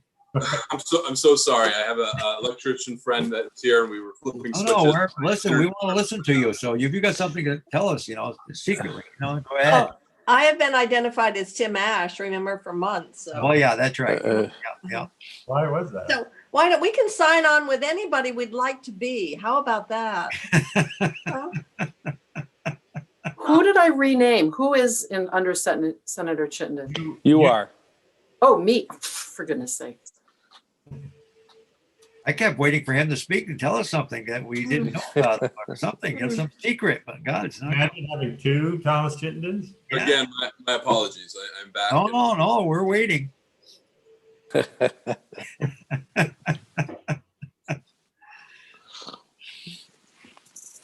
Where are you located, Senator Chittenden? Where is your house? Outside of town or? 1600 Dorset Street. So Oh, it's on right where Dorset the bike Street. path is going in. So Now, what is that near the cider place it used to be or? yep, that's right next door to me. So Oh, I next grew up- door. Okay. So did you used to be in Waterbury? That's my uncle Eric. So Eric Oh. and Francine. Okay. My father's brother. Oh, okay. Now, who had the cider mill on Dorset Street for many years? It was my uncle Bob. He actually was a legislator too. He That's what I thought. Okay. That's right. Is that still operating? it is, but my uncle passed away about 5 or 6 years ago. Oh, His son, also Bob, known as Rob, owns the place and he's renting it out, and he owns the mechanic shop, Next Generation Automotive, in the back. so is there still cider? They make cider and things like that, donuts and stuff? No, they don't. Sadly, and that stopped about a year ago. So they are Okay. no longer Okay. making 'Cause that was a popular place years ago. Man, place was hopping. Yeah. Yeah. Yeah. No reply yet. Again, my apologies for dropping off. I'm trying to get a house project done while working from home, and it. All right. Go right ahead. If you want to spend money, help the economy, go right ahead and help us. That's what I'm doing. I just got delivered to my front door. What's that? The new binders. Oh, wow. Wow. Look at you. Oh, you're special. Wow. Some light reading for bedtime. Boy, they know who to take care of first. I'll tell you that. Look at that. Michelle told me I'm getting mine, I think, this afternoon. Wayne, was I that can- by design? I can add it. We have an inventory of the number of legislative reports Oh, my God. that are being directed just to the Appropriations Committee, and I think it's 160. And if you averaged even 15 minutes, which I'll tell you, some of these reports are 50, 60 pages, it would take 40 out, one solid week of doing nothing but reading reports. So I'm very cautious about Well, if we ask for a report, it's because we need the information and we will use it. Because it is troubling that we are obligating so much staff time. Well, first of all, will legislators read them? But the other is the amount of staff time it requires to produce these reports. And if we think the report is necessary, then we need to be confident that the staff time we're requiring to produce them, although sometimes I think the reports get a little more complicated than we really need. There's pages and pages, oftentimes reciting background and stuff that might not be necessary. But it is something that I believe, I would just like to say, we need to be sensitive to what we're asking, because if we're not using it, then it has, well, we've cut down. it's a wasted resource. We've cut down the past few years. Every committee is asked to screen their reports, but These- Senator Chittenden and Senator Engels they'll read these reports and give us an overview. That's their assignment. So Well, maybe we Boy, could. they didn't we know could, that. I read Treasurer Pierce's report there, and I'll tell you what, I about halfway through that, I had taken a little nap. My wife says, "You never take a nap." And I said, "Well, just try reading this for a little bit and try to figure out all the acronyms that are using and stuff like that." So yeah, that was I finally got through that and understood it. I like the summaries. That's it. Summary. That's enough. That's all I want to read. Yeah, I'll learn that soon. Yeah, just a summary. That's it. We should require a 2-page version if we do ever do it. Because I thought some of the transportation reports that I read seemed to be, there were 60 pages that they could have said in 15 pages. That's right. Yeah, Put it that's summary right. form. You tell me it's going to be on the exam or the quiz. I'm going to read the. Well, we all like the Cliff Note. The reality is that if you want to get the best utility, then a lot of text and narrative won't get you there. On the other hand, if you want to obfuscate an issue, then you bury it with narrative. So it's really hard to sort out, what is driving the, some of these are pretty ponderous or dense for very deliberate reasons, and some It's just the style, but we need to extract it. And what I say to people is if you can't put it in on 2 pages on bullets, then you're not going to get your point across. When Senator Kitchell reports the Appropriations Committee bill, bring your lunch and bring a little handbag with you and a little pillow. Look, I whipped through that baby so fast last time. Well, nobody dares ask you any questions, you know. Yeah, but that's because I try to listen and I don't know, How explain dare- it. She says, "How dare you question me?" I don't do that. Joe Benning taught her well. No, up until the last couple of years, he never voted for the budget, even though, That's right. That's right. and people have to remember that the budget's how the capital bill and the Right. That's transportation right. bill Just get remember, funded. you vote no, like I said, Carol Morris used to do that. He got all the pork he wanted, then he voted no for the budget. And, he was a hero. Who was it that gave him the warning? Somebody gave him the warning. If Yes, you don't Tom support Crowley. the Tom Crowley said, "Okay, Carol, here's the deal. You vote in that budget today. Everything that's in that bill for your district is out." Oh my God, I remember that. He was. Oh, he didn't know what to do. He had to vote yes for the first time. Okay, how we coming? Anything happening? I just emailed them for the second time. Okay, that's all right. So we have 15, exactly 15 minutes. I'll tell you 2 things while you're Sure. Yep. stuck.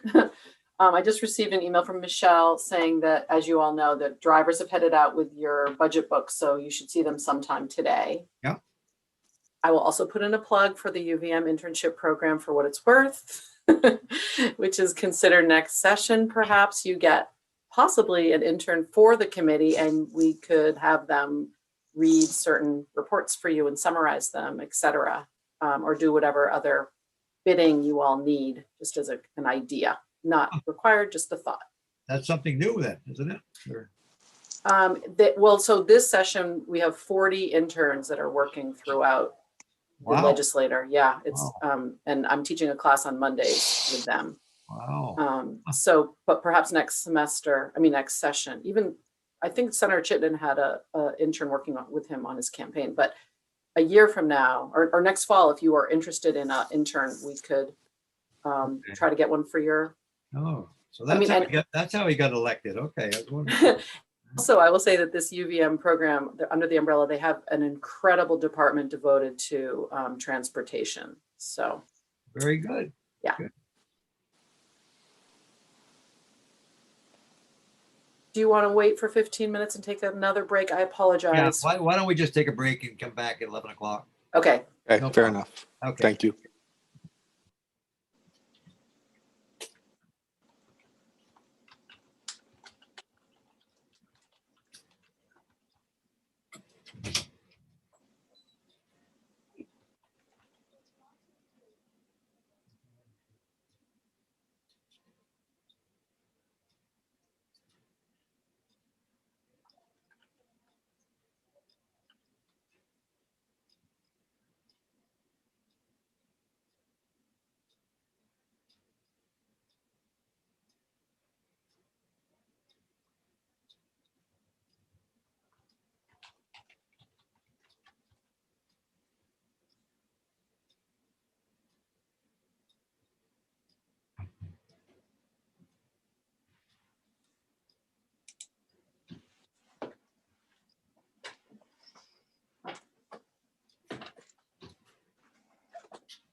Yeah. Okay.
was gonna have any, but it's got 3 grams of sugar, so that's why. Yep. Why? Exactly. Sugar or fat.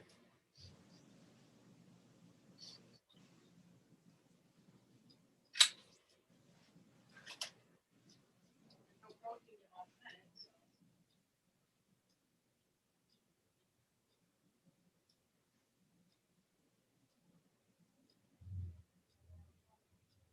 I am 2 cans.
It's gonna start getting a complex. Yeah, that's right.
We're seeing somebody's email, Liz. I think we're seeing your email if you care.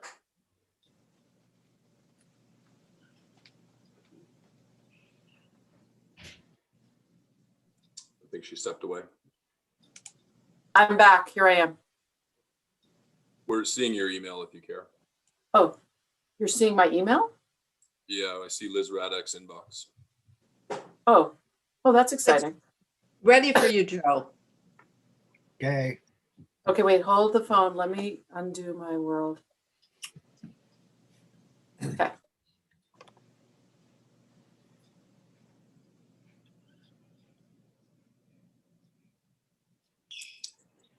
Did my dropping off disrupt everything, or were we waiting for a presenter?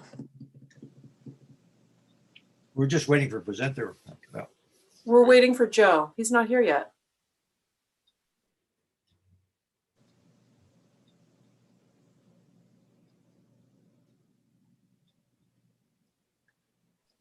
6 minutes, for goodness sake.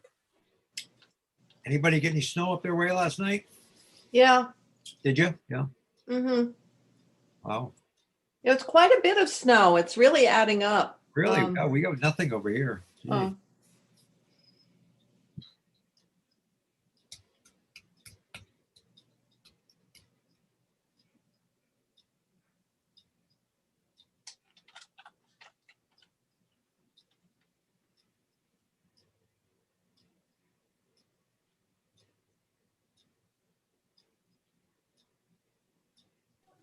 Emailed him again. We waiting for Joe Flynn?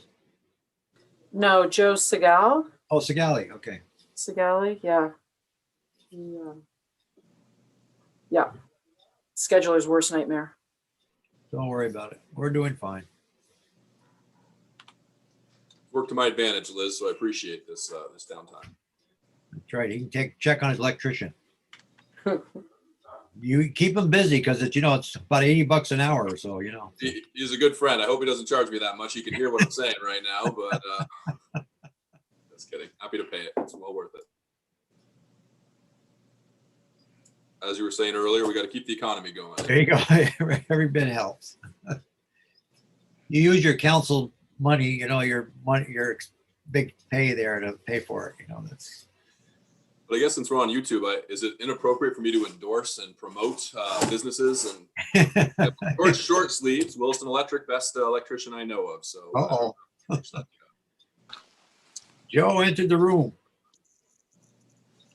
And he's fully licensed, he tells me. So yeah. Oh, good.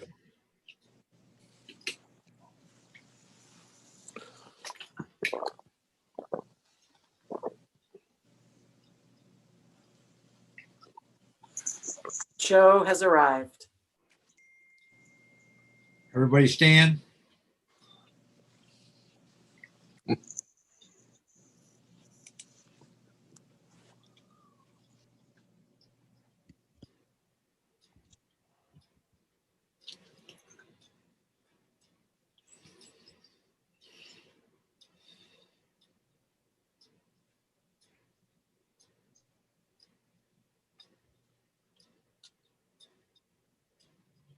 Good morning, everybody.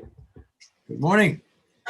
We've been waiting from you since 9 o'clock. So thanks. I hope you found something productive to do with all that time. Yeah. We got talking about you. Good morning. You have something for us this morning? I do. So I need to share my screen. Okay.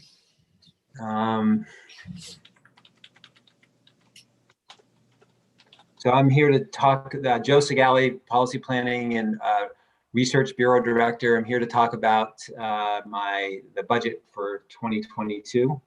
Okay. Let me know if you can see my screen. Yeah. Yeah. Okay. So I'm gonna, I was in last week, I think, just to give you the overview of the Policy Planning and Research Bureau.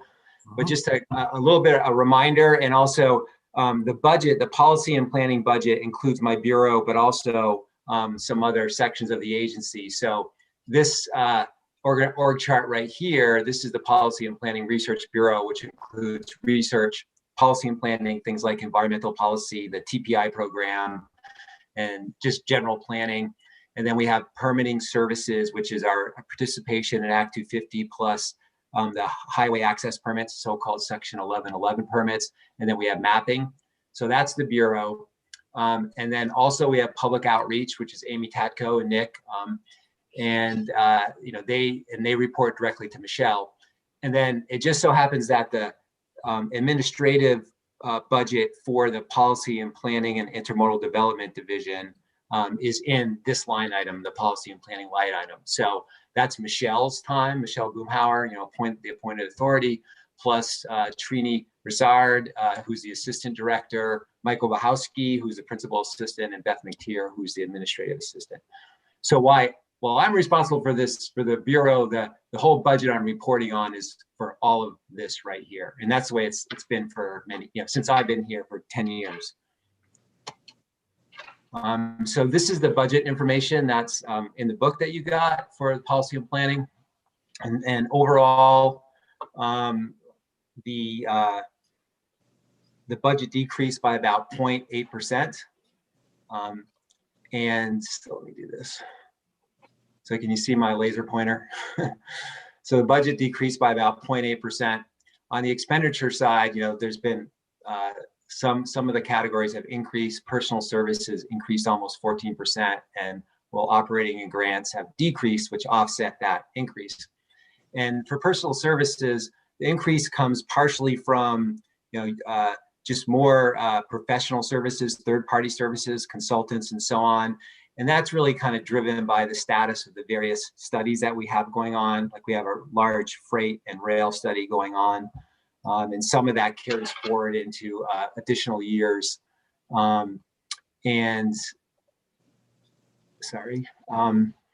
As well as, there's been increases in retirements and as well just general increases in salaries. When we get down to the funding side of the equation, you'll see there's about, state transportation fund, federal funds, and then interdepartmental transfers. So the state transportation fund portion is increased by about 5%. And that's driven by the sorts of increases that we see in personal services that maybe aren't necessarily federally funded. But it's less than the overall increase in the state transportation fund for the agency's budget, which is a little bit over 6%.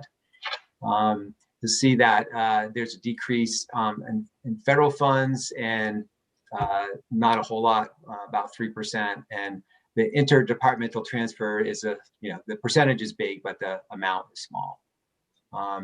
I guess the other thing, just kind of bopping back up here to the grant line item, you'll see that it's about a 10% decrease in the grants. And those grants include the dollars that go to the Chittenden County Regional Planning Commission as the Metropolitan Planning Organization, which are pass-through funds.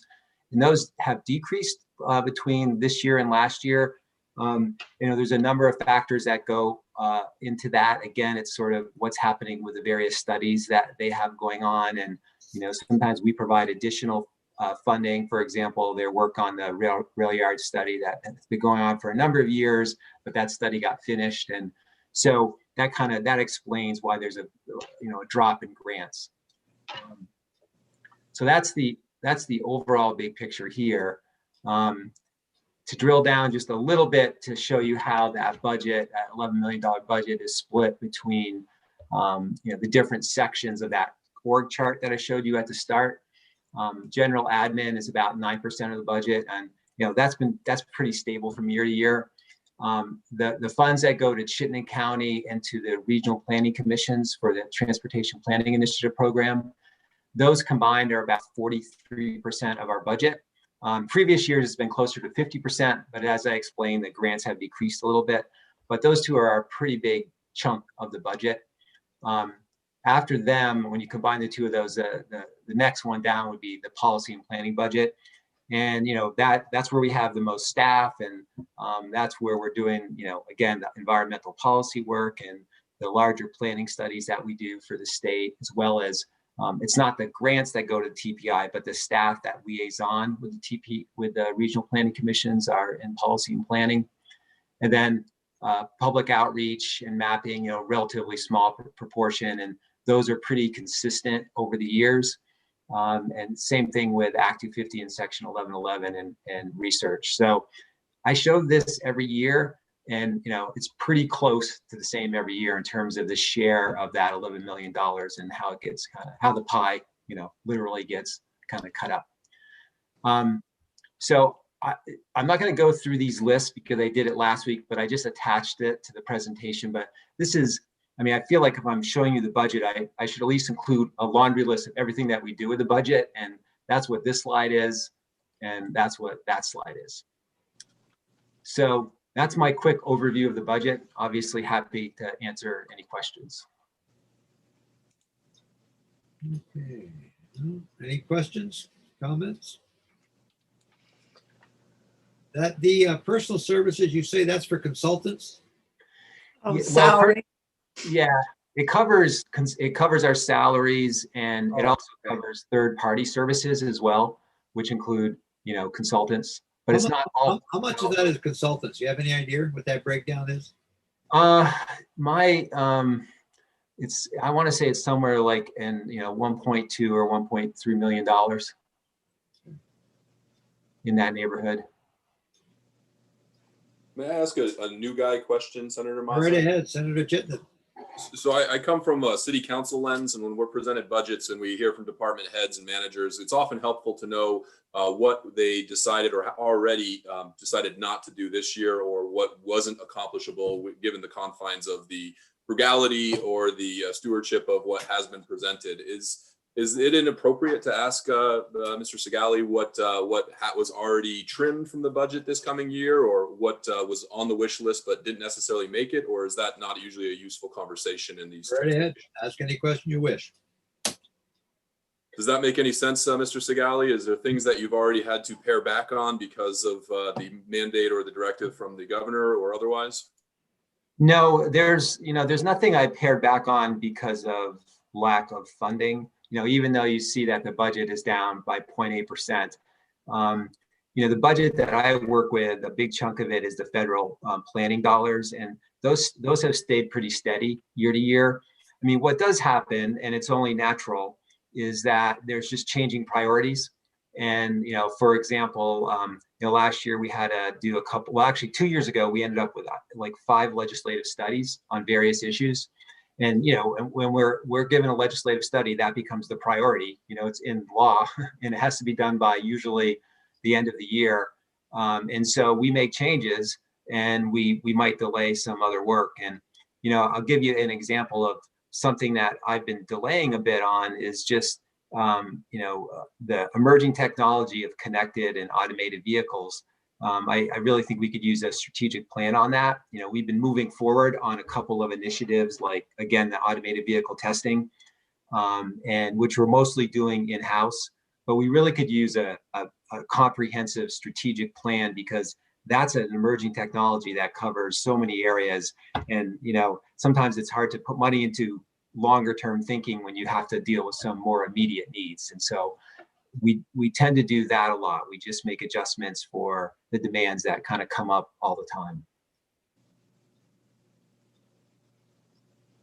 Questions? Thank you. Okay, go right ahead.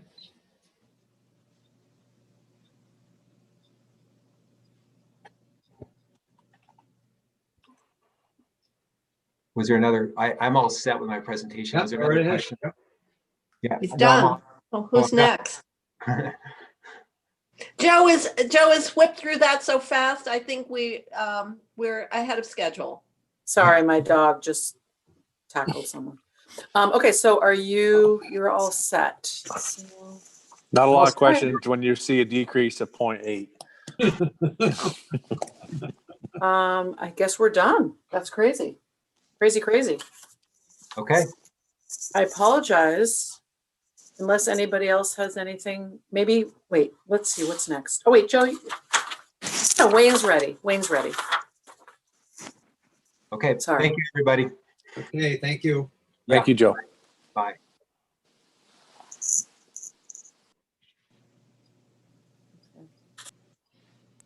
Wayne, are you set? Where'd you go? Oh, for goodness sake. I am here. Oh, good. Are you ready to present? Sure, Lenny's not, I don't think Lenny's here yet, but I can start, and if we have any questions that I can't answer, Lenny can. jump in Okay, after. I'll email him to get him on board. I know you're early. Yeah, I'm actually hoping to save you guys some time. My budget's pretty straightforward. That's good. We like that.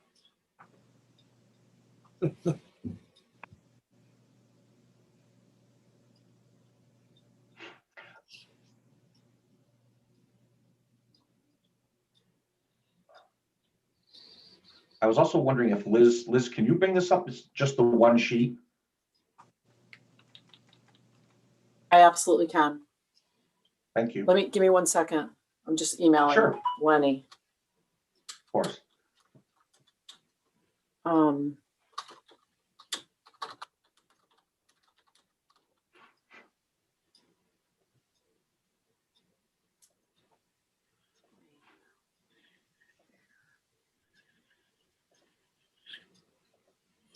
My electrician friend has left, so my attention is fully committed now. My apologies for being split between.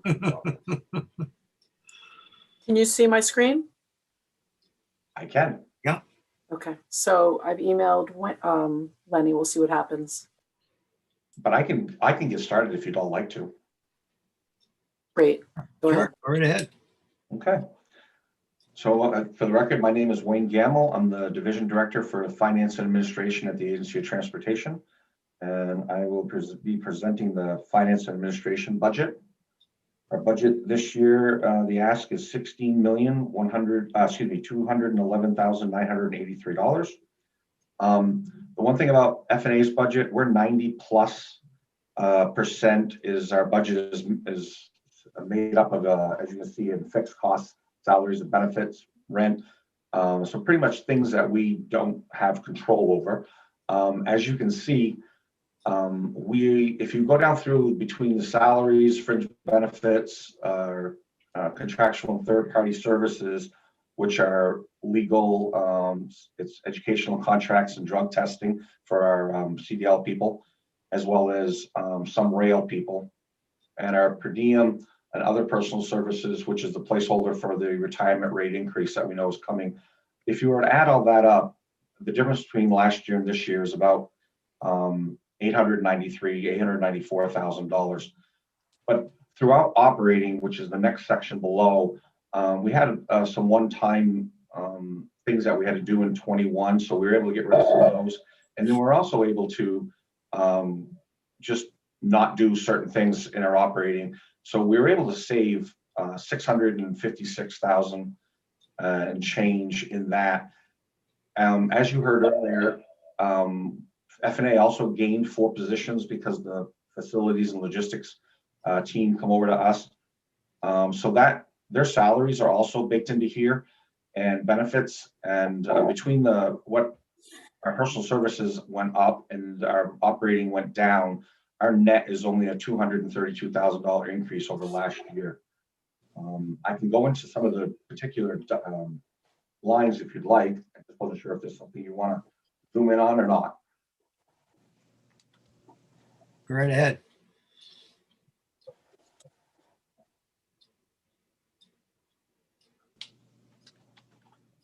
I know I went over that really fast. Any questions? What's the, let's see, travel, what's that? That's interstate, or how's that, what's that? So what happens on our travel, and we've cut our travel way down. We've been doing it anyways, but of course, COVID has definitely helped us out.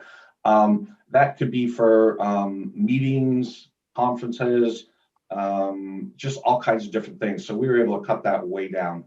Okay. That number will go down too.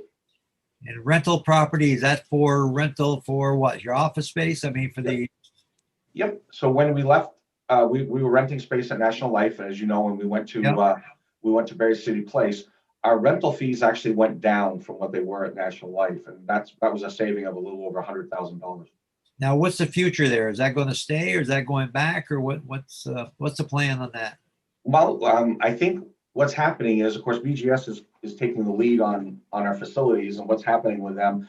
And I know that we're looking at our telework policies and trying to figure out what that's going to be in the future. I think, of course, if COVID had happened before, we signed contracts and leases, things probably be different right this moment. But I believe, though, with BGS looking at the facilities, I believe it will change over time. I don't know that we're going to need as much space as we currently have, but I think BGS is looking at how they can move and join different agencies together in the future. Yeah, I think a lot of folks are evaluating their leases all over Vermont for office space because things have changed dramatically, and I think a lot of it's there to stay.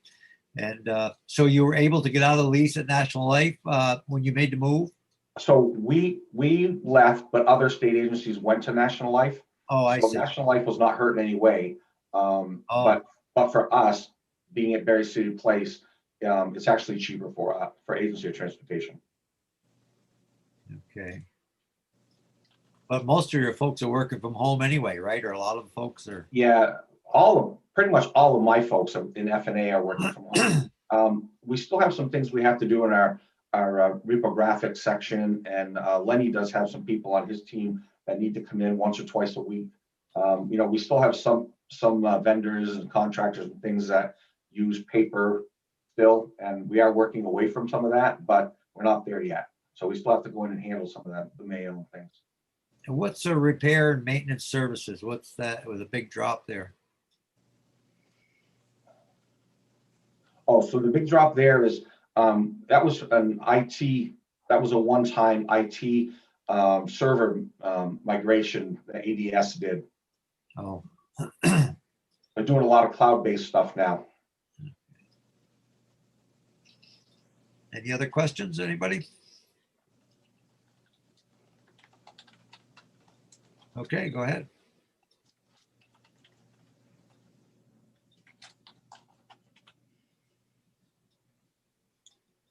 All right, Wayne, go right ahead.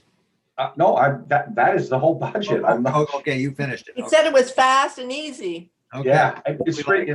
All right. Being that 90+% is budget, benefits, our rentals, and things like that, it's pretty straightforward. Okay. All right. Okay, next. All right. Well, thank you very much. I'll sign up. Appreciate it. Tell Send me the- Lenny not to bother. Well, he's on there.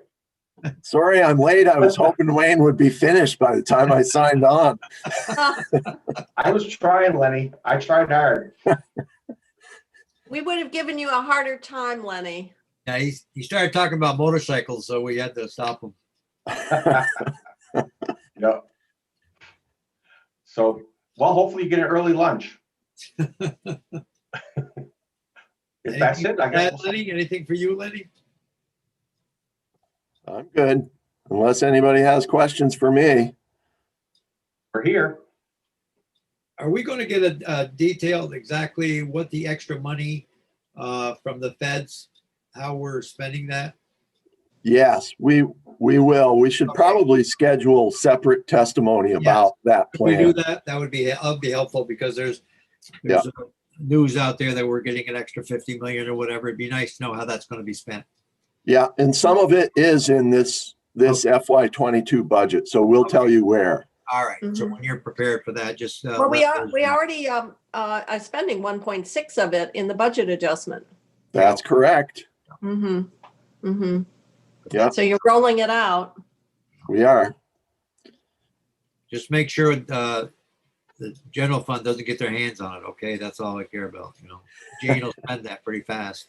Yeah. Well, let me tell you, would you realize this year the actual revenues into the education fund exceed the entire general fund?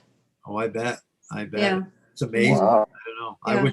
We were talking about that earlier. I wish I understood how that all works, but Well, that is, wow. I don't know what's going to happen in the future there. And then, we still got to address, and I hope we address the treasurer's report on what we're going to do with that pension, because we got to address that. It just can't let that go on. That's I know the teachers don't like it, but on the other hand, The timing is now with the federal Timing money is now. just thrown around. It's time. if you don't address it now, never going to do it. You got to make changes. I'm glad that she come out with a proposal because we've been waiting for something to happen, and so I'm sure it'll have a lot of discussion in a lot of committees. But sooner or I later, think we need to understand better Yeah. in 1 year how that gap grew by, for teachers, almost 380 million. That's the question is how well we're calculating the ADAC return on the other variables there. And so it's a very troubling gap, and to have that much in just one single year raises a lot of questions that we need to really understand better. but don't you A lot think of we have to do something in the future? Well, that's what the question, yes, that's. Yeah, I mean, Dave Coates has been talking about that for years, and finally, the treasurer is, I don't know exactly her complete plan. I haven't heard in detail. Well, we did yesterday in institutions somewhat, but she covers a lot of ground, and it's just very complicated for a lot of us. But Mhm. I know something is going to happen because you can't keep on this future because we're going Well, to go, government operations will be taking that up. Yeah, those yeah, I'm sure recommendations. they're going to have their hands full, I'm sure. Yeah. I completely agree with Senator Ingalls that the urgency is now and we need to address this. One question I do have, just to understand how we compare, I'm wondering, what I've heard is that there are other states struggling with similar pension shortfalls and liabilities that have been unfunded. I don't know how important it is to know how we compare nationwide, but it's always helpful for me to feel better about the problems we're looking at if we're not alone and the ones struggling with it. Do we Well, have we're trying to get that kind of information that helps put our situation in perspective. But, you know, there's some things that are really just hard to understand why the ADEC for teachers in fiscal 13 was $11 million and only 7 now. Mhm. And then we had, so there, those are the kinds of examinations or analysis I think it could help us. It doesn't make the problem go away, but it might help determine future strategies as well. Distressing to see the return on the investments that we have of almost $5 billion to be so low as well. But if that's what it is, that's what you're going to base your calculations on. And instead of looking back every 5 years, and maybe they do, but the way I read it, they look back every 5 years to see where those investments It's too are. long. That's too It long. is. It is. We should be recalibrating and truing up much more frequently in that, because you're building up such a crude, if your assumptions are off, the outer years, It's already a problem by the time that you go to adjust it, and Yeah. it's too big of a it's just too big of a problem to No, handle you're- and wait that long. No, that was one of the first things we said, is that just like with health insurance with state employees, they true it up every year. And it, sometimes if your premiums were too high, they do a holiday. Or they go, like teachers' healthcare, they actually, part of the increase was because they had to build a reserve back up because they had underestimated utilization. So the need to monitor and true up 5 years, the world that if we're accruing in 1 year 380, think of what you're doing over that 5-year period. Yeah, scary. Yeah. I'm sorry, I didn't want to interrupt, but I wasn't sure if I should sign off or not, so I just Oh, wanted. yeah, to you're all done. verify Go you're right all ahead. set. Yep. Don't worry Okay. about your Thank you very much. retirement, Wayne. Well, you know what you got to do is you got to keep old timers like me around. I could have retired 8-9 years ago, and I haven't, so I'm just contributing to the system now, not to myself anymore. Yeah, but what you're doing is building that Social Security benefit. So work until you're 70, and then you're, huh? That's right. And then You'll you'll be on. you'll make more money than you're making now. Yeah. Hey, believe me, I'm going to hang around as long as you all will let me. So You can stay as long as you want. Yeah, that's good. okay, thank you. It was good seeing you all. If I don't see you, have a great weekend. All right. Thanks a lot. Bye-bye. Thank you. Anything else the committee would like to discuss at this time? Is there stuff that you're taking notes on you want to hear in the future? Because we have a lot of issues still coming up, but if something is in question, just feel free to pop it up and we'll get Liz to get on it. And we still got a lot of information to get, but doesn't mean we have to things you've already heard if they have any questions about it. Any other discussions anybody wants to have about anything? Want to talk about anybody or? I'll say one thing that I've said previously in different testimony, but I'm hesitant to say that we should definitely commit attention to this. But I personally want to learn more about automated driving vehicles and the implications for looking at the next 5-10 years of how we need to design our roadways for safety precautions. I don't know if there's resources out there, but I think the decisions we're making today and how we're designing the roads and what commitments we are in pavement and the types of markings that we're putting alongside our roadways are important to think about now as these self-driving cars are coming online. I don't know how else to frame that, Senator Mazza, but that's on my mind. That's good. No, we had a brief discussion last year about it. And we talked about one of the things with Tesla wanted to have, a dealership, or, they don't want to have a dealership. They want to have direct sales. And so we had that discussion. If they're going to grow, they're going to have to join the club about having some sort of dealership to respond to the customers' services and concerns. Right now, they just do it out of another state. And so those are all issues that are going to come. Did Andy introduce his bill again? I did. Senator Chittenden's talking about a different issue, which he does have work on autonomous. No, vehicles. I know, but Senator Mazza was going back into the I- dealership. Yeah, or- we have a study, and I think at some point AOT will come in and talk about the study we asked for on direct sale. And Okay. the study includes like Vroom and those others, which are different than the electric car manufacturers. But yeah, S47, I hope at one point we can talk about, which is the new bill that would allow those electric car manufacturers, which was what the study was to look at, open a service center in the state. Well, they can do it now though, can't they, Senator? They can't open a service center as they are now unless they were to create a franchise.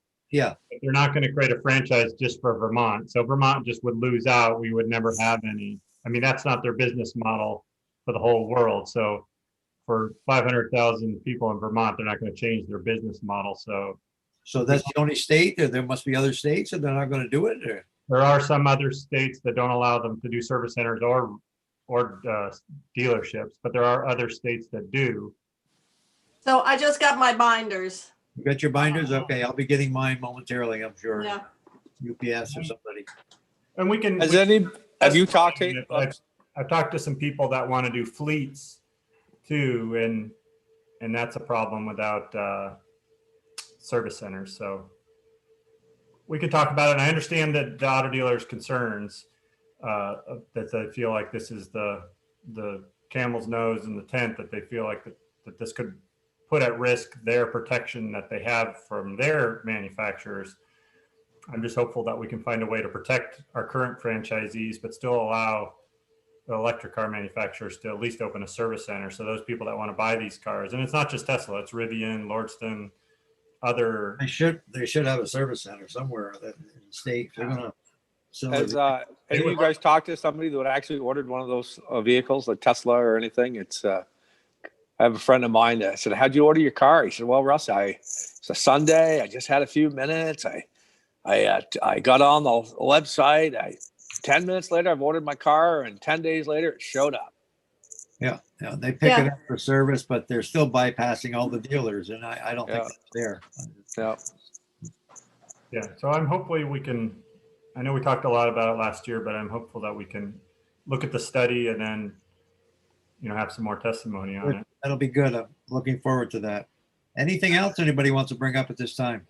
And I know you've talked a lot about it, Senator Moss, but I've never heard the testimony on it. And, I don't want to waste the committee's time if it's not going anywhere, but I'd be interested to hear the testimony on the blue light issue. Oh, you have a bill on it, right? It's in our committee. Sure, we'll schedule that. Now that, in all fairness, we'll have the blue light, yellow, green, orange, pink, purple, whatever you want. We'll talk about it. We like those purple lights.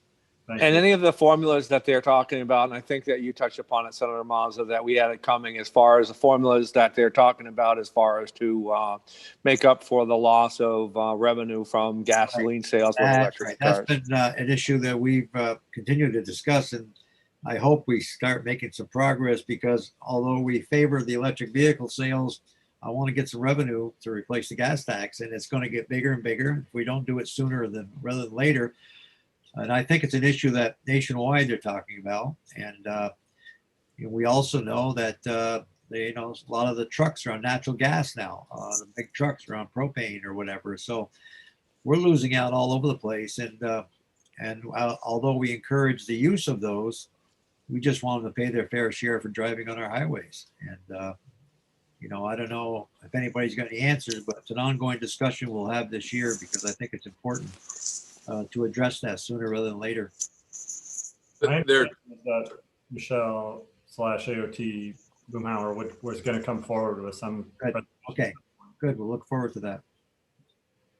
Senator Chittenden, you had something, or? Yeah, just the fair assessment use. I don't want to be known as the toll guy, but I just see what other states are doing with regards to the new technologies available with toll by plate.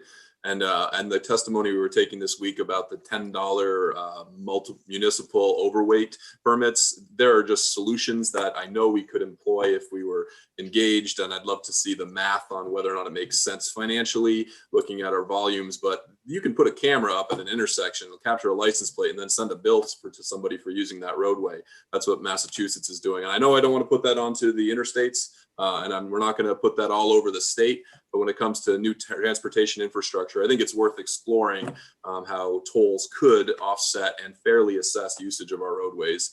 We used to do it in Vermont. We've had tolls in every other state. All of our neighbors use tolls. But again, I don't want to be known as the toll guy. Well, you can't use money interstate actually because it was built by federal dollars. So we can't do tolls there. And but you know, we'll have it for discussion. Nothing wrong with it. Everything's open for discussion. We like it or don't like it. Anything else? I think it's too late though, Senator Chittenden. I think we'll start calling you the toll guy. Yeah, the toll guy already. Yeah, we got it. Well, we have toll credits, so. Yeah, toll credits. Well, Yeah. Well, we'll just make it in South Burlington. That's all. We get creative with our funding sources up here in SB. So Those who drive on Dorset Street. Well, that's where the wealth. That's where the wealth is South Burlington. You know, so that's they got the airport. They got the airport. They get all the money from the airport. That's you put a toll right outside the airport every time people pull in and out. Okay. There's nothing else this morning. You'll have your lunch break and we'll see you at 1 o'clock on the Senate. okay. Thank you. Everybody have a good day. Thank you. Appreciate it. Thank you.